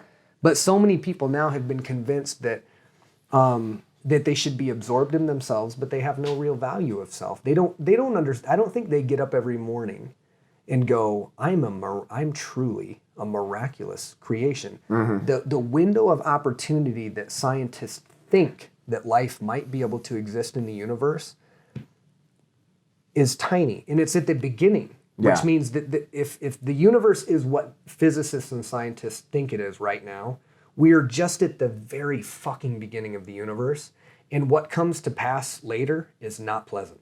Yeah. Like down the road to places we can't possibly imagine, it gets cold and dark and desolate, and stars literally burn out, and life is long since past and can't even be made in that. So when you take what you're talking about, the big picture of consciousness, of existence, and you boil that down into a perspective that can understand how miraculous it is to just be born, it's really hard to listen to victimhood. It's really hard to listen to whining. It's really hard to listen to people find ways to divide themselves in the infinitesimally small amount of time that we have here. People are like, well, what's the meaning of life? That's the meaning. The meaning of life is that it is. Yeah. That you have it. Yeah. That's all you need. Yep. If your life sucks, you still have life. The opposite of that is you don't. You don't even get You to don't exist. experience what suffering is, Right. which means you have no frame of reference of what joy is. Yeah. The gift, the experience, the purpose is beating in your fucking chest right now. And instead of going, I'm going to spend all my time looking into a light box that tells me how to divide myself from people that I know in my heart I'm supposed to be working with, I'm just going to put that thing down. Or I'm going to take some actions towards a media that is purposely trying to drive a wedge into the heart of the people. Not because they're evil, because they want to make money. Yeah. Which some people classify as evil. People, I hope now, are getting so tired and so filled with anxiety from being jerked around with isms and ideologies and parties and symbolisms. My hope, and I still have this hope, and I think Mom has this hope, and I think she doesn't think that I have this hope, is that we still will, by great calamity or great transcendence, go, this is what we need to do to survive. Right. But it bothers me. It keeps me up at night. It keeps you up at night thinking about how simple this all is. It is. It's way simpler. It is. The only thing preventing world peace, the only thing preventing international coalitions going into space is the idea that it can't happen. Yeah. That's it. it. That's it. If Hard Drive Performance Center in what we've created is any indication, it's this. If you believe in something and you work for it, it will happen eventually. And if you get a bunch of people to do it, it absolutely will happen, and then it'll take a life of its own. Yeah. This gym now that started in a basement is now this vehicle that is affecting lives that we never would have even thought in our wildest dreams. Great, we got a jiu-jitsu and a kickboxing program. Yeah. Wrestling club, Yep. taekwondo club, Weight facility. a weight facility across the street. Like, we could have quit a million times and almost did. But we persevered and we got through it and we believed in the idea. And now that idea is manifest. It's reality. This dream that people say doesn't exist, well, it exists now. So I'm sitting in a place in my life going, man, I almost quit a bunch of times because I really was wondering about the dream. But I stayed determined through it. And now that I'm here and I see it, and I could die a happy man right now at this very moment, I'm going, well, what's next? If this can happen, from a bunch of fucking ragtag kids that literally had no sensei. Yeah. We didn't have a Johnny or a Dave. No. We didn't have a Mr. Miyagi or a Sensei Kreese. Yep. We had Bruce Lee books in VHS cassette tapes, and we crafted our own lives out of that. If individuals like you and I can do that, collectives of people can do that on a planetary scale, and we have the tools to do it. Yeah. What stands in our way is the ideological device that ideas. we've had the whole time. Ideas. Well, Wake up. Stop talking about woke. Stop token sayings. Be intelligent. Open your eyes. You can't tell me, if you've lived past 35, that hatred is the way to a happy existence. nope. You can't do that. And if you're over the age of 35 and you think that it's okay to hate or to be prejudiced, you're a fucking loser.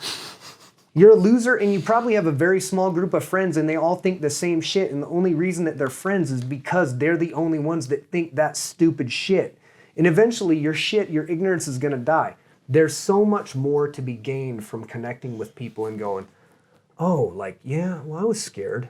a little bit about you guys because you looked different. And that's what humans do. They get scared of people that look different because back in the day, you might try to chop my fucking head off. But now we're a little more civil and we can get past that. And, oh, you guys, I love that shit too. Right. Well, check this out. You like that? Fuck, let's trade. Well, if you go back, if you look back at history when people were primal, right? And then Jesus Christ, you've got the Bible, we've got a book of morals. The doctrine. Right? We got a book of morals. Okay, advanced society. We got to work together. We got to love thy neighbor. Stuff like that. We go on. Oh, okay. Still some terrible shit, but we got a little bit of direction. We got some societies forming. Right? We're moving. We're moving. Okay, we're moving. And then if we come to America, okay, the Constitution, right? We've got to set in these rules. We got to, and we have built, we've got to this great place. But we've got to continue on that road. Yeah. But like I said, this is where... It's not a flag, though, just to be sure. Right. It's not a nation. It's not nationalism or patriotism. No. It's humanitarianism. Well, and that's the thing. When I think of the bigger picture, you got to think, and this goes back to even like war or agenda. Even if we don't get along with another country, being careful about the actions we do to create enemies. Because even if we have the biggest dick, we have the biggest military, and we can't be touched, it gets to a point. Let's go to an awesome movie, Independence Day. We live in a world where most people don't think we're threatened by anything. We're good. Yeah. So we can live selfishly because we're comfortable where we're at. It would be as simple as a meteor heading towards Earth, an alien invasion, for the world to just... You say alien invasion and you know right away. Right. I'm like, man, just please. What's crazy is we can fight each other for hundreds of years. We can do all this shit. All it would take is one thing like that. Yeah. And it could be a host of different things. If the world knew, if every country, if every single government knew that there was an alien invasion coming, although we've been killing each other since our existence. Yeah. It would take one thing like that. Everybody would want to work together. They'd have no choice. They'd have no choice, right? But it'd be too late. Right, but it would take something, just one thing like that, for people to come together. And it's just crazy to me is why do we got to wait for something crazy to happen? And at that point, there's a very high likelihood that because we hadn't learned this lesson or had the foresight and the logic and the reason to learn this lesson before it happened, that we'll be so underprepared that we won't be able to stop it anyway. Well, and this goes back to the tools we have. We know how vast the universe is. Now we've got, okay, whether you're conspiracy theorists with UFOs and shit like that, I don't need any of that. I can base it just off strict numbers of how big the space is. There are other life forms. Now, we've talked about this. For another life form to come to Earth and do this, that, and the other, they would have to be peaceful because they have to work together. Segueing onto what human beings should be doing. That should be like the big picture goal. Yeah. But that being said, where we're at right now, it's not likely, but there's a possibility. Yeah. Humans are, with our consciousness, we're supposed to be able to prepare. But we're flying into fucking space. We're in space. If you believe in evolution, we're monkeys in space. We're exposed. We are fucking exposed. Primates floating around in the ethos going, what's going on up here? Right. Maybe we're not primates. Doesn't matter. Let's not get into theology. Well, and you know what? And so, like, I'm thinking, preparation. That's Independence Day, right? The President of the United States comes out and says, we're all one. Oh, well, yeah, we're getting invaded. We're all getting fucking invaded. What was his name? He did a great job. Who was it? God damn it. He's so good, too. That speech was awesome. It was awesome. And I remember hearing that speech and almost tearing up and going, that's the truth. Yeah, straight up. That's what we need. Mm-hmm. It's so true that it was recognized. In Independence Day, like, people will be like, oh, you think that's a great movie? It was entertaining. Screw yeah, off. No, it was right. But that scene itself was so humanitarian and so true and so just rooted in, like, the concept of do unto others in love and Yeah. liberty and justice, that it was like, yeah, why is it only in the movies that our leaders can speak like this? Right. Because if I feel like if you put anybody who has any discipline in martial arts or any discipline in the military or being a soldier or sacrificing something, they can understand that. Mm-hmm. They can get that. They understand what, but it's the people that don't do that that don't get that. The Yeah. people that don't do that that would go, I'm going to look out for my side. I'm not going to unify the people. Mm-hmm. I'm just going to look out, like you said, for myself, for my own party, for whatever strokes or validates my own ego. Mm-hmm. And if we don't shed that, We're doomed. what we are is an army of ants all marching in the wrong direction. Yep. All marching to the beat of our own drummer, which means we're going to pick up a piece of sugar, but we're never going to survive the winter. Mm-hmm. We're never going to feed our whole hive. We're not going to work as one. What I look at when I know what I know, or what I've researched about what we know about evolution or what we know about how we've gotten here, is that the way that we behave as a species, as far as what I can look at the rest of the natural world, and I can go, ants work better than we do. Mm-hmm. Meerkats are more social than we are right now. There are other examples in the animal kingdom of animals that are barely surviving, but they are evolving with the ebb and flow of what nature presents them. And we are almost working in opposition Yeah. of our natural. Going against it. We're at a point where we can fly into space and we can drive cars 300-400 miles an hour, but we can't figure out how to just be nice Yeah. to each other. Yep. We can't figure out how to go, you know what, leader? No, I don't got any problem with Russians. I got a problem with a leader who might be Russian, who's maybe leading a tyranny over his people. But Russian people, I got no problem with them. And you're not going to convince me to kill them just for your agenda. You go do it. You go send your kids to do it. Doesn't happen. Why doesn't it happen? Because we have different classes of people. We have a ruling class, and we used to have a middle class, and now we have a ruling class and the everybody others. else. And the others. And the Yep. others. Yep. And the others now are all bickering and fighting, right? Divide and conquer. They're all fighting over their sports teams, racial disparities, discrimination against sex, discrimination against religion, discrimination against this, discrimination against that. All this stuff. And it's like, guys, weren't some of you guys the ones talking about Jesus? What was his message? Right.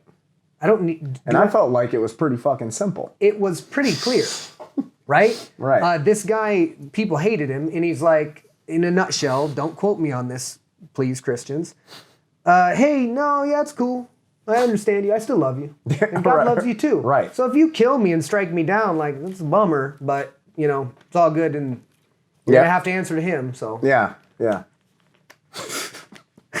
And then at our father's funeral, our mom, as part of his celebration of life, puts together a presentation read by multiple people, different faiths, texts from Christianity, texts from the Baha'i faith, from Islam, from all of these texts, of these principal rules of how to conduct yourself. And it's so crystal clear, even though it's written in different languages all throughout different It's the time. same It's message. very, very simple. It's this: love one another.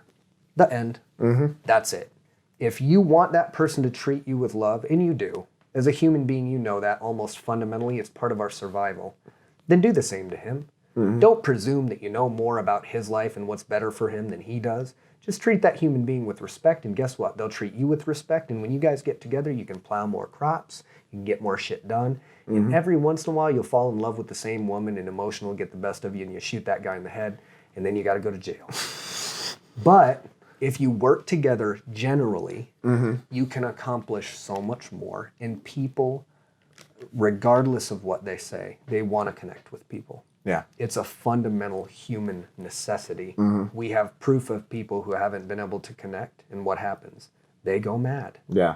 right? They go mad, or they have some kind of trauma that makes it hard for them to connect for the rest of their lives. It's a fundamental human right to have connectivity. And now in the age of connectivity, we're more disconnected More than we've ever disconnected. been. Yep. And that should be a stark warning for people. Yeah. In the age when we're told we have the most connectivity we ever have, and we do. We can communicate in ways we could never communicate before. We are now not able to communicate in ways that we always have had to communicate. Right. And that's a big distinction. When I can't sit down and have a conversation with somebody because they feel socially awkward.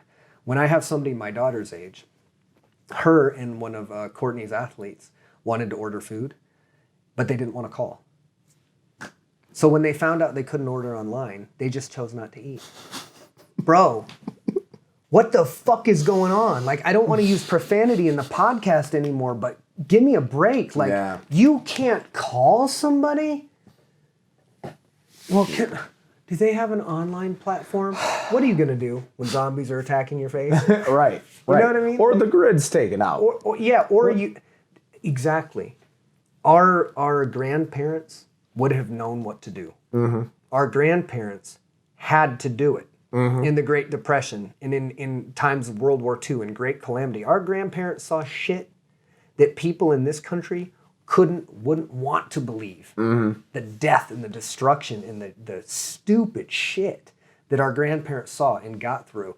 The reasons that our grandparents were stuffing money into their mattresses and not taking money to the banks. Nobody has any idea why they were that way. Yeah. Nobody. This is something I just forgot about until just now because I was thinking about the Depression and how entitled bitches are now, and how if the Great Depression happened now, it'd be a violent, destructive It would mess, be right? so bad. I was thinking about this, and one of the metrics that I read was at the time of the Great Depression, 90% of communities across the country were in some way self-sufficient in a method of bartering. Yeah. Meaning, okay, bro, like I'm really hungry, man. I know you don't got much corn, but I also know that your roof's messed up and I do roof work, so can we work something out? Yeah. What do they do now? 90% of the country used to be self-sustaining in some form of bartering or trading. In other words, they were able to scrape through and just barely make it because you were a farmer and I was a tradesman and she was a baker and this person did this and we banded together as a community and we survived. Now, instead of 90% being self-sufficient communities, it's flipped 180 degrees. Now 10% of communities are self-sufficient, which means the minority in the Great Depression, the 10%, if they ever wanted to uprise and steal and kill and pillage, they would be up against a majority populace. It would never happen. They would be squished. They'd be up against reasonable, productive people. Now, 10% of the people are self-sufficient. 90% of them are reliant upon the industrial complex, the energy pathways, the grid. So what happens now at this current age, when not only has it flipped from 90% self-accountable to 10% self-accountable, but there's also billions of people on this planet that weren't here before. Nobody is alive presently, or very, very few people are alive that even remember the Depression. Which means most of their kids, the baby boomers, and in our generation that came to follow that were raised on TV, we don't even know what it looks like. Yeah. All we can remember is stories about why they stuffed money into mattresses. When that shit happens again, forgive the astrological event or the sun blowing up in 4 billion years. Just an enormous economic collapse could be not, oh man, there's going to be hard times for 8 years, but the downfall of civilization itself. It'll get real ugly. Like you said, real population. And people, please, there is this likelihood of the human mind to completely deny things that you don't want to imagine. But when people are starving, they'll eat you. Oh, straight up. It's happened and it's verified in the past. If we get to a place of great calamity, people won't know how to, in a healthy way, deal with those situations. Well, that social conscious you have will go to primal. Yeah. And in any humanity that we've gained over thousands of years will quickly be lost and fall back and fall to the wayside, which is why I feel like we're at this critical precipice now, where we're either going to see some pain and some shifting and some change, but an overwhelming welcome at some point and a transcendent shift towards a higher plane of thinking, or absolute destruction. And I do not think there is a gray. No. I think that if there's a gray, it's a bleak future where a couple of survivalists are eking their way through life. Well, and it's an ugly scene. I've said that in another podcast too, because I think the same way. I think there is no gray area. I think it's black and white. I think in the cosmos, in the sky, in the universe, it's black and white. In where we're at now, I think is an interesting time to live, because I think it's the crossroads. I do too. It's either make or break. I think it's either all we're or done, nothing. or we are going to transcend. Yeah. I think that's where it's at. And let's not veer off too much, but Yeah. I wanted to get your opinion on this. Somebody told me, I think Joe Rogan commented on this, that part of this stimulus thing for COVID, or the COVID response thing, also included releasing information about UFOs. Yeah. Disclosure. Yeah. That seems weird. It seems like a weird thing to go along. There's no correlation between unidentified flying objects There's no correlation. and pandemics. And you know what? I saw one article on that. Yeah. To me, that's a big deal. Well, they've been doing it all the last 12 months. Yeah, straight up. They've been saying, hey guys, COVID's a problem, Hey, UFOs are real, hey, we gotta go do hate this. to say it, Prophet Nostradamus. Didn't I say that shit? Like with when was it? I think it was when the riots started. Mm-hmm. They released the footage from the military planes? the military like official UFO declassified footage. this. We're admitting that this is. I saw 2 articles about it. Nobody really gave a shit, right? Because it wasn't. Once again, this goes back to our major media platforms. It wasn't on CNN. Wasn't on Fox. It was all about the shit going on now. Now, bigger picture. Okay, not taking away from Black Lives Matter movement, not taking away from what's going on Capitol Hill. But I mean, Aliens. Come on. What's crazy? What takes precedent? How you know you have people socially fucking conditioned? I love what you're gonna say. How you know it, right, is going back to what I said about how people would shit their pants if aliens came down, whether peaceful or hostile. Yeah, whatever. People would lose it. Everybody want to come together. It's like they're putting it. Like that They're guy. sprinkling. That guy, the Geico commercial where the old guy with the fishing pole and dog, he's like, gotta try harder than that, right? Yeah, like sprinkling it right in front of your face. And the fact that people can't be like, whoa, let's talk about this, guys. Let's start getting on this. Yeah. Everybody's about COVID. You notice this crazy year, all this stuff happens, and now our government wants to start trickling shit. They weren't doing that shit before. In the year of the potentially the largest social engineering event in modern history, that for sure, this pandemic and the reporting of this pandemic has been the biggest act of the forefront since 9/11. Yeah. One of the most polarizing shifts in public conscious since 9/11, and probably way more than that. Mm-hmm. The fact that we have mask mandates now going on, into their 10th, 11th, 12th month with no end in sight, just goes to show how quickly a populace can be forced into thinking certain ways through the mass media. Yeah. But to hear them talk about these things and to go, oh yeah, by the way, we're confirming that we have objects that weren't made on the planet Earth. And we're now, we talked about this in one of our previous podcasts, how sad it is of a commentary when the biggest news in the history of mankind got brushed under the rug by COVID, by a civil protest. And guys, this isn't national news. Human history has been completely redefined as soon as there's an admittance that we're aware of some other intelligent life form, let alone one that people are now projecting our government may have already established contact with long ago, which poses a whole nother list of questions. But let's just say we don't know anything about that, and we can't confirm that. The fact that the government is going low-key, yeah, it's true. Everything you heard is true. COVID, Hey, also this. Yep. Did you see the attack on the Capitol? We're gonna declassify and kind of disclose that UFOs are a real thing. Watch this. When I was a kid, I was like, I hated the government because I felt like they were lying about UFOs. Mm-hmm. I felt like they were keeping secrets. They were, they still are. Mm-hmm. And I felt like the American people, the people of the world, the human race deserved to have that information, and only a nefarious and insidious plot would keep those things secret. Well, why do you think? What would be the purpose of hiding that information? Plenty of purposes. Militarism. Yeah. Reverse engineering it to get a military, a justifiable military edge against a now new rising nuclear Russia super powerhouse country that we're all afraid of and building bunkers for and shit. You could justify it a million different ways, but they're all insidious. The way I look at it, and it's crazy how cohesive this is.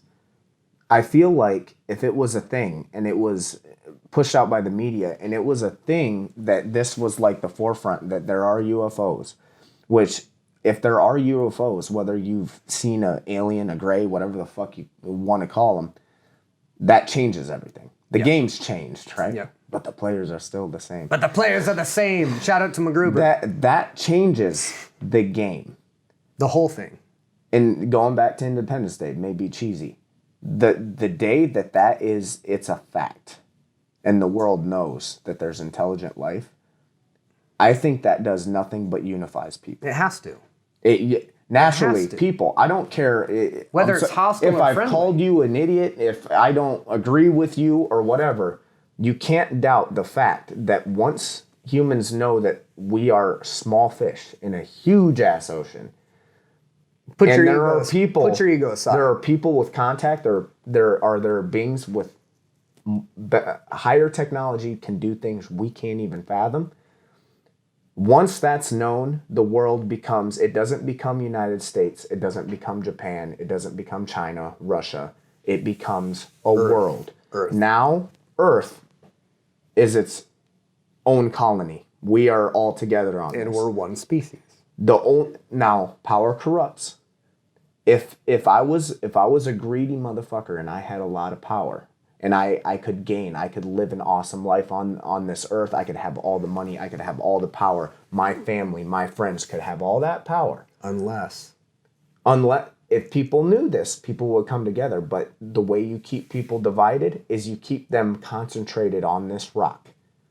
As long as we're fighting, the people in power will stay in power, right? And you see that with people. People are fighting on each other. People, Democrats, Republicans, you'll see the article and you'll look right past it and you'll be like, oh, they're coming out with UFO footage. Well, people have been seeing UFOs for it. Well, when our government tries to sneak it under the rug, and they do it in a time where all this crazy shit's happening, and you focus to choose that to worry about, that's scary. That's really scary for me. Because that's the most important news in human history. Mm-hmm. And as we just said, it is being dangled out there like a carrot. And here's the thing that bothers me, or one of the many things that bothers me, but when there's an admittance that UFOs are a thing, and that we have evidence of it, two things become true almost immediately, instantaneously. One, we have to be a lot more humble about our place in the universe now. To your point, we need to unify. Mm-hmm. We are aware of something bigger than ourselves. We need to go find out more about this. Everything is now different. Yes. Point number two, we were lied to for decades. Yes. Now it's time to be held accountable. Well, and why did you fucking lie to me? And so, why did you hold this from us? But if you just seep this information out in this static noise of distraction, nobody asks those questions because everybody's distracted. The question that people should be asking is, this isn't the question they should be asking. This is what they should be demanding. Give us everything that the human species deserves to know about this, and then justify why you lied about it. Why you kept it. Potentially setting back the human species decades in committing one of the most egregious and immoral acts in all of human history. Because if we find you guilty of crimes against humanity for withholding information that could have saved people, we're going to kill you. Well, and so let's think. Let's put our minds in someone of power. I've said this before, and this is my idea. And I'm not saying that this is true, but if I'm in government and I'm a high up, if I'm gonna do this and I know we're dealing with extraterrestrials, they could make themselves president at any fucking time. You have no control over it. But we do know about these beings. We've hidden them from a lot of people. Now, one or two things could happen. People could find out and not surge against the government, right? People are so socially conditioned, they might not even think twice. Or, well, they're not now. Right. Or they could be like, you've been hiding this from us for this long, and like you said, now you're dead. It's a crime against humanity, right? But it's so disconnected. People would never think that. Right. They just go, oh, they lied to us because they were trying to protect us. No, they were trying to save them. You might, like I said, if I'm in a place of power, if I've got to think smartly about this. Smartly is not a word, but whatever. Smartly. If I think intelligently. If I got to think intelligently, right? Smartly. It's 1 a.m, guys. We're doing smartly things. It is what it is. Live feed, baby. Copyright. Smartly is now. We're gonna get a T-shirt. Smartly. Yeah, dude. Period. If I got to think of it from a place of power, one way I could do damage control is I could start feeding information, low key. Yep. Out while crazy shit's happening. I know people are socially conditioned. They're worried about the here and now. That is social conditioning. Right. Yeah. When it comes to a point where those people that are guilty of hiding information and you take them to trial and you're like, they have written proof. Oh no, we put it out. Yeah. We put it out. We told you guys. Yep. See? Now, there is no crime about, we were force feeding COVID, Black Lives Matter and this Capitol Hill that Trump, we've been feeding this shit down your throat. But you can't say that we didn't tell you. Right. We did. We were very quiet about it. It's very black and white, but people get away with it. It's in a way it's kind of a loophole, right? Yeah. You know it's bullshit. They know it's bullshit, but when it comes down to rules and regulations, they didn't really go against Well, yeah, and what are you going to do about it? Right. Fuck are you going to do about it? Right. A peasant?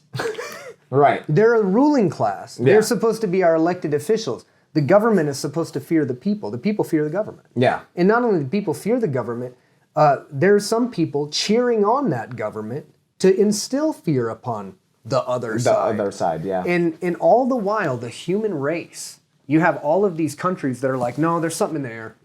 There's some weird stuff up there. We don't know what it is, but yeah. There's something. And then there's the U.S. going, no, there's nothing here. Yeah. We don't know anything about it. Oh, in the most tumultuous year in modern history, the age of confusion, the year where we don't know what news is real and what isn't real, now's the year Yeah. that you're going to decide to disclose UFOs. Yeah. And to my shock and horror, the humanity that I was hoping would be here in 2020, the transcendent humanity that's going, obviously we need to work together, doesn't even notice. This information that I believe is, when I was a child, if this information was released or admitted, it would change the course of human history. People would immediately be filled with wonder, like, what is in the skies? What it would do is make their ego so small that they wouldn't fight with their fellow man because they would realize that there's new exciting things out there. Yeah.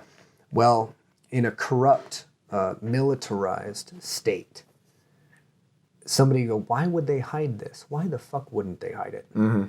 Why wouldn't they try to get the one-up on Russia or this person or that person, or use it as a way to monetize and protect their family to make sure that if some crazy shit like a nuclear apocalypse ever happened, they weren't Of course there's reasons. Kennedy said that the word secrecy in a free society is repugnant. What does that mean? Secrets shouldn't exist in a just and free society. We have whole intelligence communities that have existed for decades that are in black ops operations that don't even have presidential oversight or congressional oversight. They don't even know about. They're shadow operations making millions and trillions, and all this money goes into a black hole. Nobody knows about it. And that's justice. That's freedom. You're taking our taxpayer dollars and using it to lie to us about it. And people are just eating the shit up. Well, they would tell us if we needed to know. And so conditioned that it's program, not program, the construct, right? There's always a way for them to do damage control. It's very easy if something like this comes out. Oh, we did it for your safety, and there will be a lot of people that believe it. Because they believe if they'll want to. If they can get you to believe one side or the other the way it is right now, if something like that came out, they could say, well, here's the reason why we kept it from you, right? Immoral or not. You couldn't handle the truth. They would have a lot of people still on their side. You know? You said that perfectly. The government should fear the people, but the people fear the government. That's 100% And the true. people would argue for them. They would go, well, yeah, there's people, like we know online, the contrarians, that would go, well, the people couldn't have handled it. I'm going to lick some state boot and tell you how in America the government's supposed to be able to make decisions for you. We've never lived in a more absolutely insane, misinformed, indoctrinated, propagandized time. And so coming from the age of the internet and being promised all of these things about this information superhighway that was going to deliver the truth. It's all bullshit. It's porn. It's retail, some great retail. I get great retail deals from Amazon. Thanks, Jeff Bezos. Watching the death of brick and mortar retail right before our very eyes. Watching the manipulation of the masses through nothing more than fear. From 9/11, fear of terrorism. Terrorism got worn out. People got tired of it. They realized we're a nuclear superpower and our military is the most advanced of any military in history and we don't have shit to worry about. Not afraid of it anymore. Pandemics. Well, and guys, like in this, it's gonna be controversial, but I'm gonna Coke Bros. Try to put it in the best way I possibly can, because it's touchy.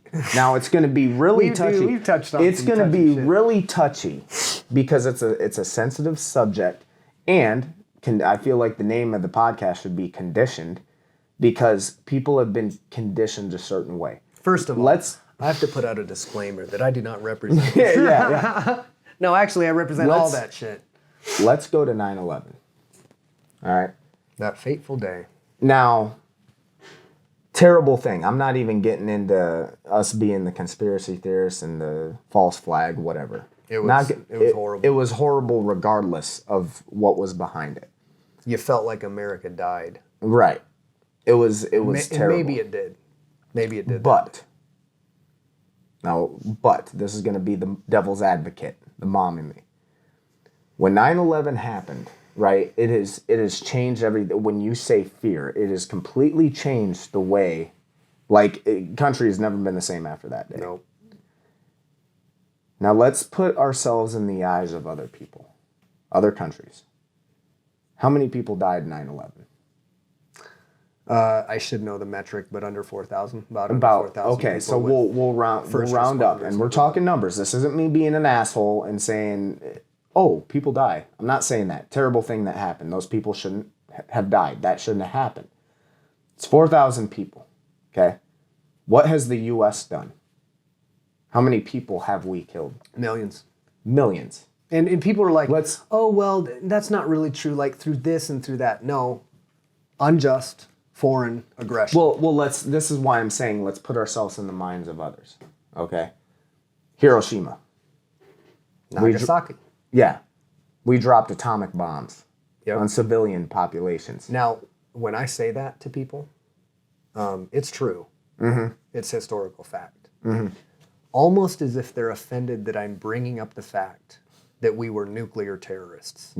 They immediately go, yeah, but that saved so many American lives. Well, check your history. Because Japan was at the time flying ammo-less planes into the side of warships because they were done. Yeah. Because they were on the verge of defeat, and we had intelligence to say that Japan was on the verge of surrender. Yes, even the Japanese culture was ready to surrender because their people were crushed. Well, let's go to the rules of war, right? Pearl Harbor, military establishment, right? Attacked a military target. Military, attacking military. Mm-hmm. We dropped the strongest bomb at the time. That had never been tested. Never been tested. On a human population. On a civilian population. Right. Right? How many people did that kill? I think 100,000. Around 100,000, 110,000 right then at that moment. Just at that moment. And they dealt with... after that for decades. Decades, Cancer, mutation, birth defects. Right. Yeah. So... It's not like I said, 9/11 being terrible, but putting yourself in the mind of other people, right? No matter what your radical beliefs, if Americans killed your family, people felt like they had a reason to do this, right? They did it. We justify, right? We justify the Hiroshima and the atomic bombs we dropped because end the World War, right? Because it would save save some Americans, right?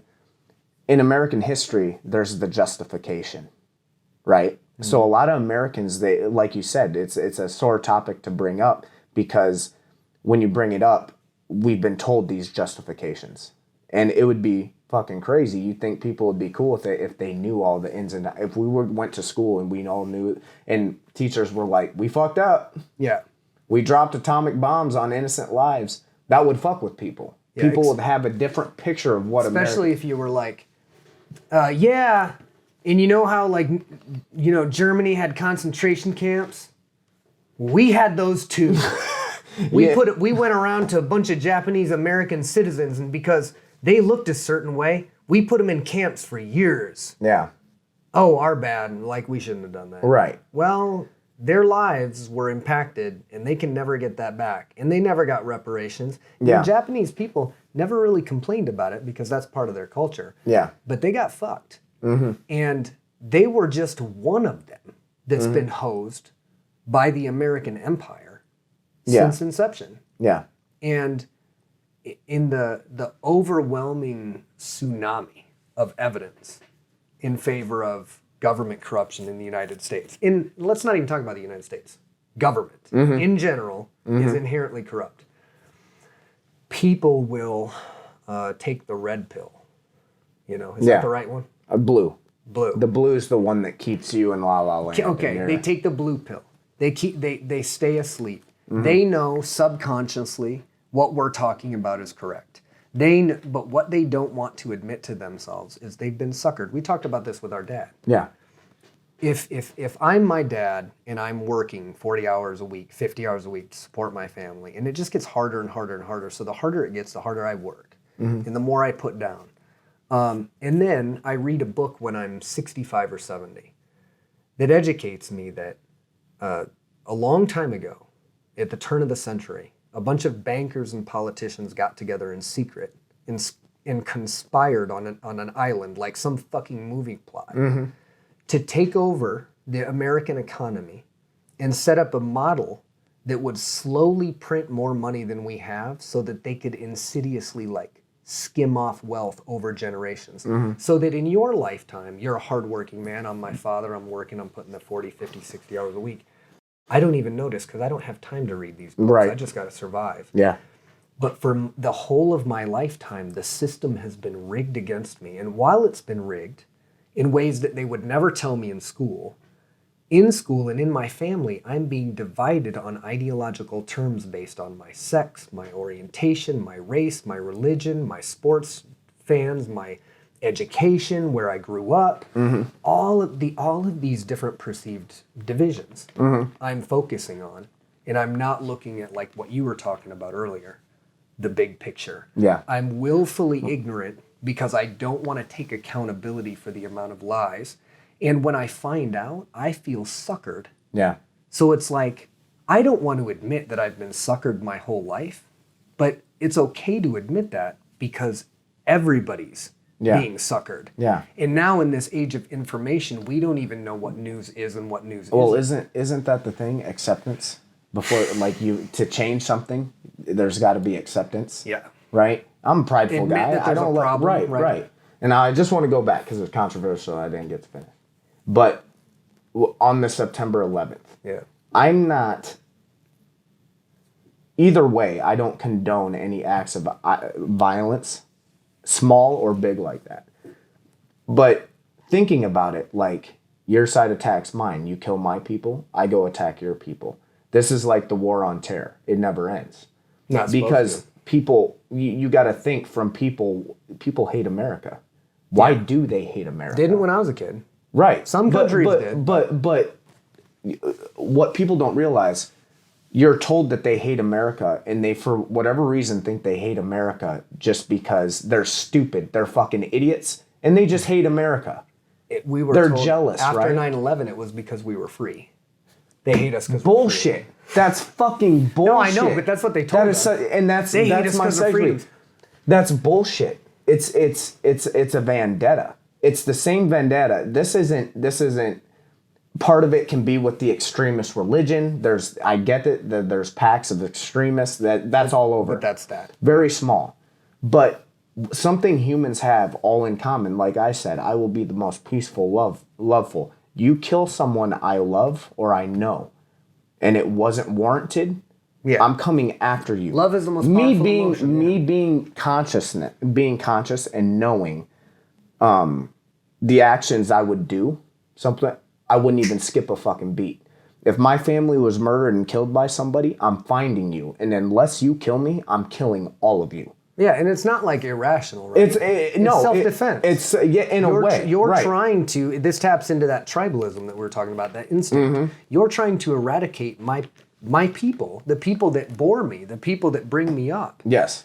My family, my kin, the people that support me and love me, the only reason I have for living, and you took them away and you didn't have a just reason. Yeah. If somebody walks up to one of my family members and shoots them, and I go, you better give me a good reason why I don't turn your head into Swiss cheese, and they go, I have proof, documentation that your family member murdered my child.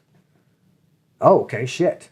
Well, this sucks, man. Like, I got to really deal with this now. Yeah. My family put me in some really bad shit. Like, I can't really. But if you're just an empire with trillions of dollars to just blow on missiles, and in my country, I'm herding goats, Yes. and my brother is tired of the American empires, tired of America's in engagement in overthrow of my country's leaders over generations, Iran, and many others. And he takes a stand against it, says, fuck this, I'm tired of this. I'm going to join this group because they hate America. And everything I've seen that America touches turns to blood. Mm-hmm. So I'm going to join this because this is what I believe in. And again, we use this example. This is my brother. Yeah. I love my brother, but I don't do everything that my brother does. Mm-hmm. And then they drop a bomb on my brother, but instead of hitting my brother, they hit my brother, they hit my wife, and they hit my child. Yeah. Now, for the next 20 or 30 years of my natural life, I have two choices. I can go, well, my whole family's dead. It must just be for some foreign policy that I just don't understand. And in America, I'll figure it out. They killed a couple people this time, but it was only my family, not a big deal. Or the alternative. What is 99.9%? The reasonable alternative is going to be for somebody who's lost everything in their whole existence, that they're going to commit every single shred, every calorie that they have, every waking moment to the destruction of the evil empire that unjustly killed their family. Mm-hmm. You know, Well, if that brother died, there's a good chance that a brother could look at that and go, my brother sadly made some choices that got him wrapped up in some people, and it ended up with his life being lost. Yeah. And even then, I might still pick up the saber. Right. But even in those instances, I feel like rational people will go, this is a situation of choice and circumstance. Yeah. Eric chose to hang out with these people. They're extremists. He ended up getting killed. I hate it because it's a cycle of violence, but like, You know, It was his choice. Yeah. He put himself in this line of fire. But when that line of fire, just like it does in the streets of inner cities, flies through a window and takes somebody's baby away, you just made a hater for life. Yeah, straight up. And that happened, like that gang mentality. Every single day. It's the same thing. Yeah. The only difference is our gang has all the weapons. And you nailed it on the head when you said, when they told, they told American people that they just hate us and they're jealous. Yeah. And I used to believe that because I was younger and I was like, yeah. Freedom isn't free. They're mad they don't have what we have. Yeah. But then when you start to realize, and the shit that's not in media, drone bombings and black ops shit, where people are getting fucking killed every day, you just don't know about it. Yep. So like, it's easy to go on the TV and say they hate American people. That's very easy to get all American people to fucking hate them.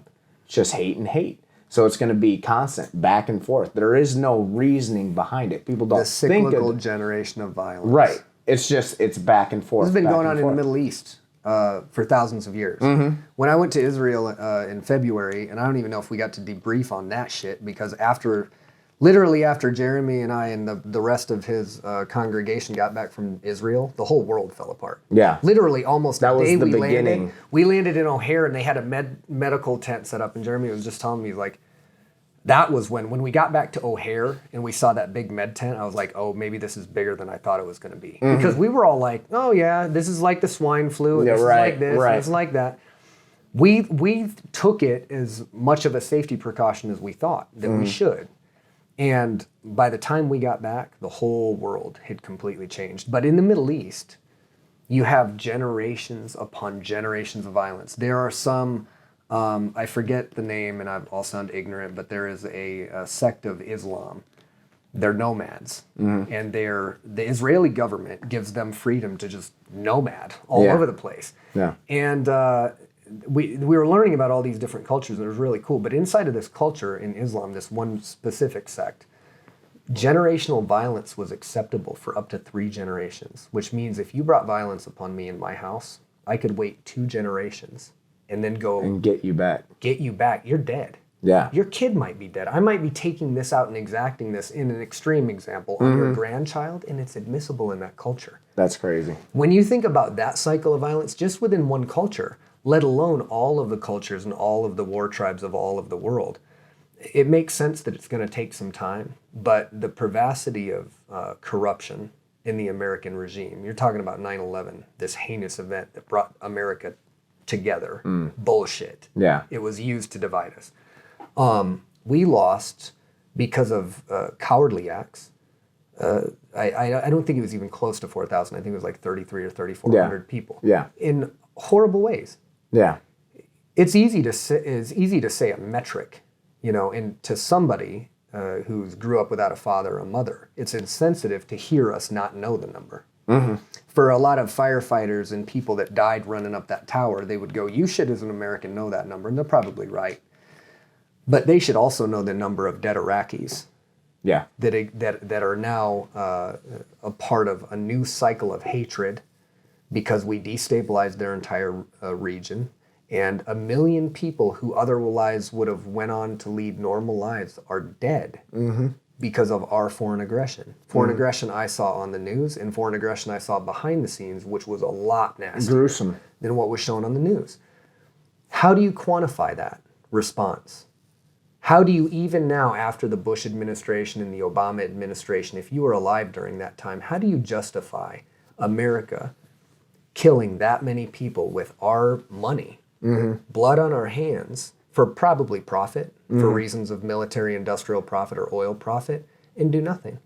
And go, well, I'm gonna still live in this cycle of this cycle of fear because they attacked us one time on September 11th. We've been attacking them for centuries. We've been screwing with Iran in overthrowing their power for decades. Yeah. If you study American history, you're going to get a skewed view because you're going to get told the history that was given by the winners of wars, right? Like Abraham Lincoln. Yeah. People who suppressed free speech and journalism because it didn't align with protecting the Union. Right. But you have this long, illustrious history of going and screwing with other countries, destabilizing them, going to war with them, killing their people, what do you expect to happen? Right. You can't go enforce people's your values upon other people. Liberty isn't forcing people to be democratic. It's being a liberated country and allowing the world to see why liberty works. Mm-hmm. When you take liberty and you try to forcefully inject it into something, it's not liberty anymore. Yeah. It immediately becomes tyranny. And in my opinion, this is just my opinion, Hiroshima and Nagasaki were our ways to go. We're running this shit now. Yeah. You're not going to fuck with us anymore. There's not going to be any questions anymore about who's running this show. Mm-hmm. The only questions that existed after that were with Russia in the Cold War. And then when Russia fell, we were the big dog on the block, and we were unchecked. Well, and I want to say that just to put in perspective for the American people, it's easy to be the yes man when your country is the power, right? It's easy to Right. It is easy to Be a patriot. justify things when things are really cushy. So I'm not justifying terrorism. I'm not justifying But acts of terror on us. You can reason with but it, you though. you gotta reason that other people have reasons why they don't like America, and you would do the same thing, right? If our country was attacked and your kids, your mom, your dad, loved ones were killed, America, you would become the most patriotic person in the world. You might not be in the military. You'd be like, sign me up. I'm Yeah. going over there. With really not knowing any of the back end of what started it, you would be the first to go, yes. Yes, I would. So it's like you said, it's not justifying and it's not... Well, the founders of this it's country, reasoning. they knew that liberty was not an American idea. Mm-hmm. Liberty is a universal thing. Yeah. They were insisting upon it in whatever way they felt they could in an American form through Yeah. the Constitution. But at that time, at least some of those great minds, feeble as they were, they understood that liberty was this almost growing, realized human right, and that liberty was not something that just disappeared when you crossed the border. Right. It was an idea that really should be spread all over the world, and at the time was being spread throughout the world. And now we have mostly free countries everywhere because people understand the importance of personal liberties. But that's not what we practiced.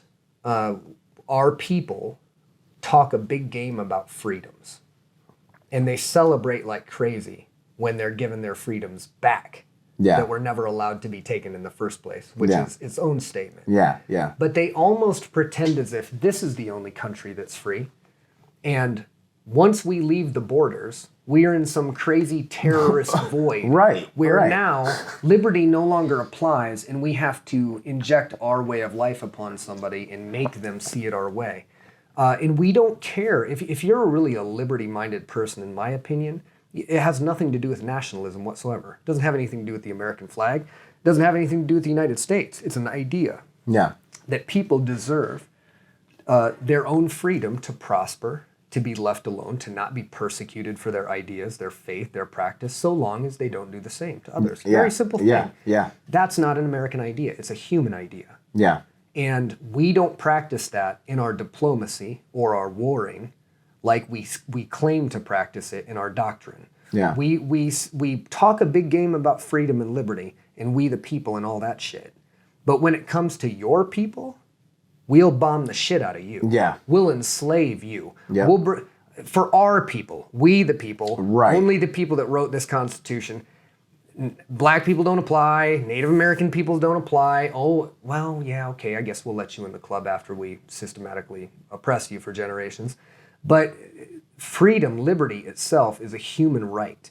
And if we really believed in it, if the American people really believed in liberty, they would insist that liberty was being spread, not bombs, Yeah. not militarism, Yep. not I'm going to go fight the ideology of communism because it's there and I'm worried about it getting here. But instead, I'm going to let liberty and truth and justice reign here, and I'm going to show the world why communism isn't the answer. Yeah. That's not what they did. Yeah. They tried to force it Force down it. people's throats, and when you do that, risk. It's not liberty. It's risk. It's not freedom. And you're going to cause... It's not justice. Yep. You become full of shit. And the first... this isn't the first instance of the U.S. being full of shit, but the first time they did it on an international scale was the bombs. And ever since the bombs, I could say that the marking of all of our unjust wars and militarism was marked by the dropping of those 2 bombs. Yeah. The only 2 confirmed acts of nuclear terrorism, whether in wartime or not, civilian populaces. We knew what those bombs were going to do. Yeah. We knew that Japan was already crippled, and we thought that it would be the death blow, but we knew that the death blow was already coming anyway. And instead of risking 10,000 GIs or 20,000 GIs, we vaporized 100,000 people, civilians, to scare a culture into doing things our way. None of that has to do with liberty. The stop of communism through Korea, failure. Vietnam, failure. All of those U.S. soldiers dead. All of them going through horrible instances in the jungles for nothing. Yeah. Only to fail and pull out and go, well, we learned our lesson. No, you didn't. Yeah. A bunch of people are dead now. They don't get to live their lives. They don't have legs because of your politics, because you're cowards and you can't go fight these fights. So you send young people to do it for them. And all under the guise of defending their liberty. The thing that bothers me the most about this is those soldiers out there dying, on the beaches or in the jungles. In a lot of their hearts, they are dying for liberty. And if that's what they believe, that's what's happening. Yeah. Because that's what they believe in their heart. Yeah. But that's not what their government believes. Their government's interest in intelligence. Their government's interest in power. Their government's interests in economy. Don't give a fuck about an 18-year-old soldier's life. No. He's expendable. Yeah. There's 8 billion people on the planet. We need to make sure that ours are protected. Has nothing to do with liberty. Has nothing to do with freedom, has nothing to do with spreading that message. It has everything to do with using the power of the word as a fundamental human right to bastardize it. Yeah. And to use it against people. And to go, look at how holy we are. We're so free and we're so liberated that we're going to blow your family to pieces. Yeah. And then get mad at you when 10 or 15 years when your son comes up looking for retribution against his father's death. Right. Right. Well, the American people, at some point in time, are going to have to go, where's my taxpayer dollars going? Oh, it's going to fund madmen and madwomen that have no term limits, that are bought off by corporations, that own stock and defense contractors that are going to get paid when they go to war against people I'll never know. Yeah. And now, we don't even have to fight like men. We can just bomb people from the sky into oblivion. Yep. We don't even need men taking the risk getting in the plane. We can have people playing video games with people's lives. Killing people. Yep. That's not liberty, but I think people are going to start recognizing that. I maintain hope that there will be a transcendent shift, and I think that people are starting to unveil the mask of what the government and what these power structures are, and it's probably going to be one of those things that when the fire catches hold of the people are going to just light those bitches up. Yeah. And I think we're right on the precipice of that happening. And I think what people need to do, instead of seeing simple symbols in like Trump flags and this and that, take a picture of the big picture and go, how are we going to get through this? I can tell you how we're not going to get through it. Doing this shit. Doing what we're doing right now. Doing what we're doing now. Yep. If we can just put our swords down for a minute, and I don't know why the fighters have to ask people to do shit. Ain't that the...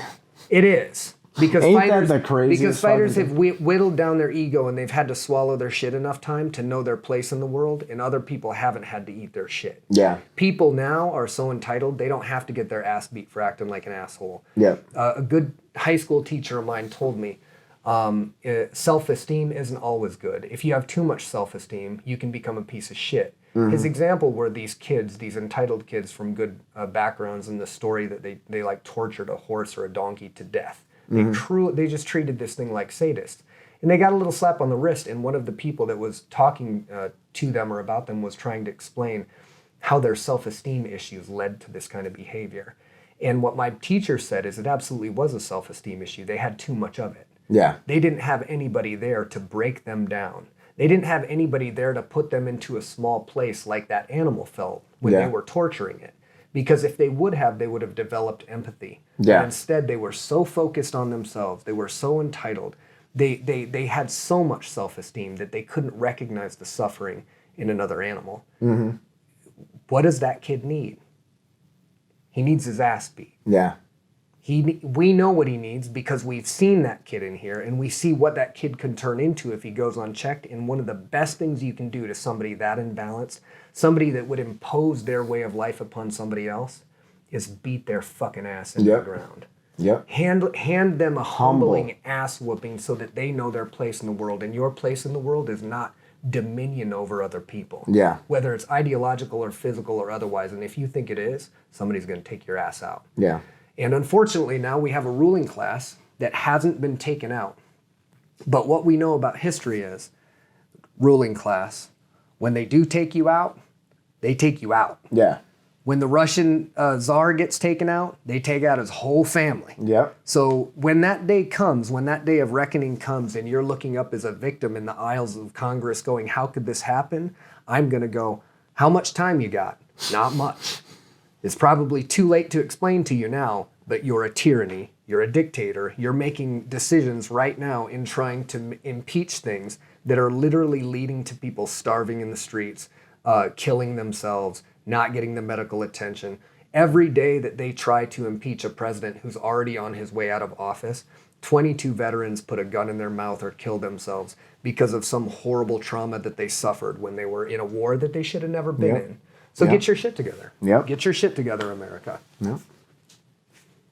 Yep. We did it again. We said we were going to do an hour, and here we are. Here we are. Fuck it. Little Yeah. I don't know if that thing's still running, but if we're still Facebook Live-in, because that hasn't been hooked up to power, so I'm just praying that the iPhone 12 Pro Max battery is held up, because we've been on the air for a while. But even if it did cut, we got that one hopefully, and then we got our audio, so I can get this out to YouTube. But if you guys have happened to stay up till 3 o'clock in the morning, you don't have lives, you don't have jobs, you don't care about your family, and you're still with us, we really appreciate you. And if you're not here, that's cool. Check us up later, and we'll try to get back more consistent with MindRaid. So I want to thank you guys, bro. Thanks for staying late. Yeah. Appreciate it. We got a lot of shit out. Long time. Hopefully next time we'll be a little bit more organized, but we had a lot of stuff to cover. And, Yeah, man. I think we're caught up now. Yeah. Yeah. UFOs, No, that was good. Tyranny, derechos, and we didn't even talk about COVID, and that's fine because I'm tired. Yeah, we kind of did, but we did too. I'm tired of hearing about it, to be completely honest. So And just to be honest, there'll probably be a part 3 on COVID anyway. COVID. It ain't going anywhere. COVID 20. Yeah. COVID 20 is coming up. So that'll be the next big blockbuster in social engineering. Buckle up. Buckle up. Oh yeah, we got to talk about guns next time. Oh shit. Yeah, we really want to piss some people off. Yep. All right, guys, thank you for joining us, and good night.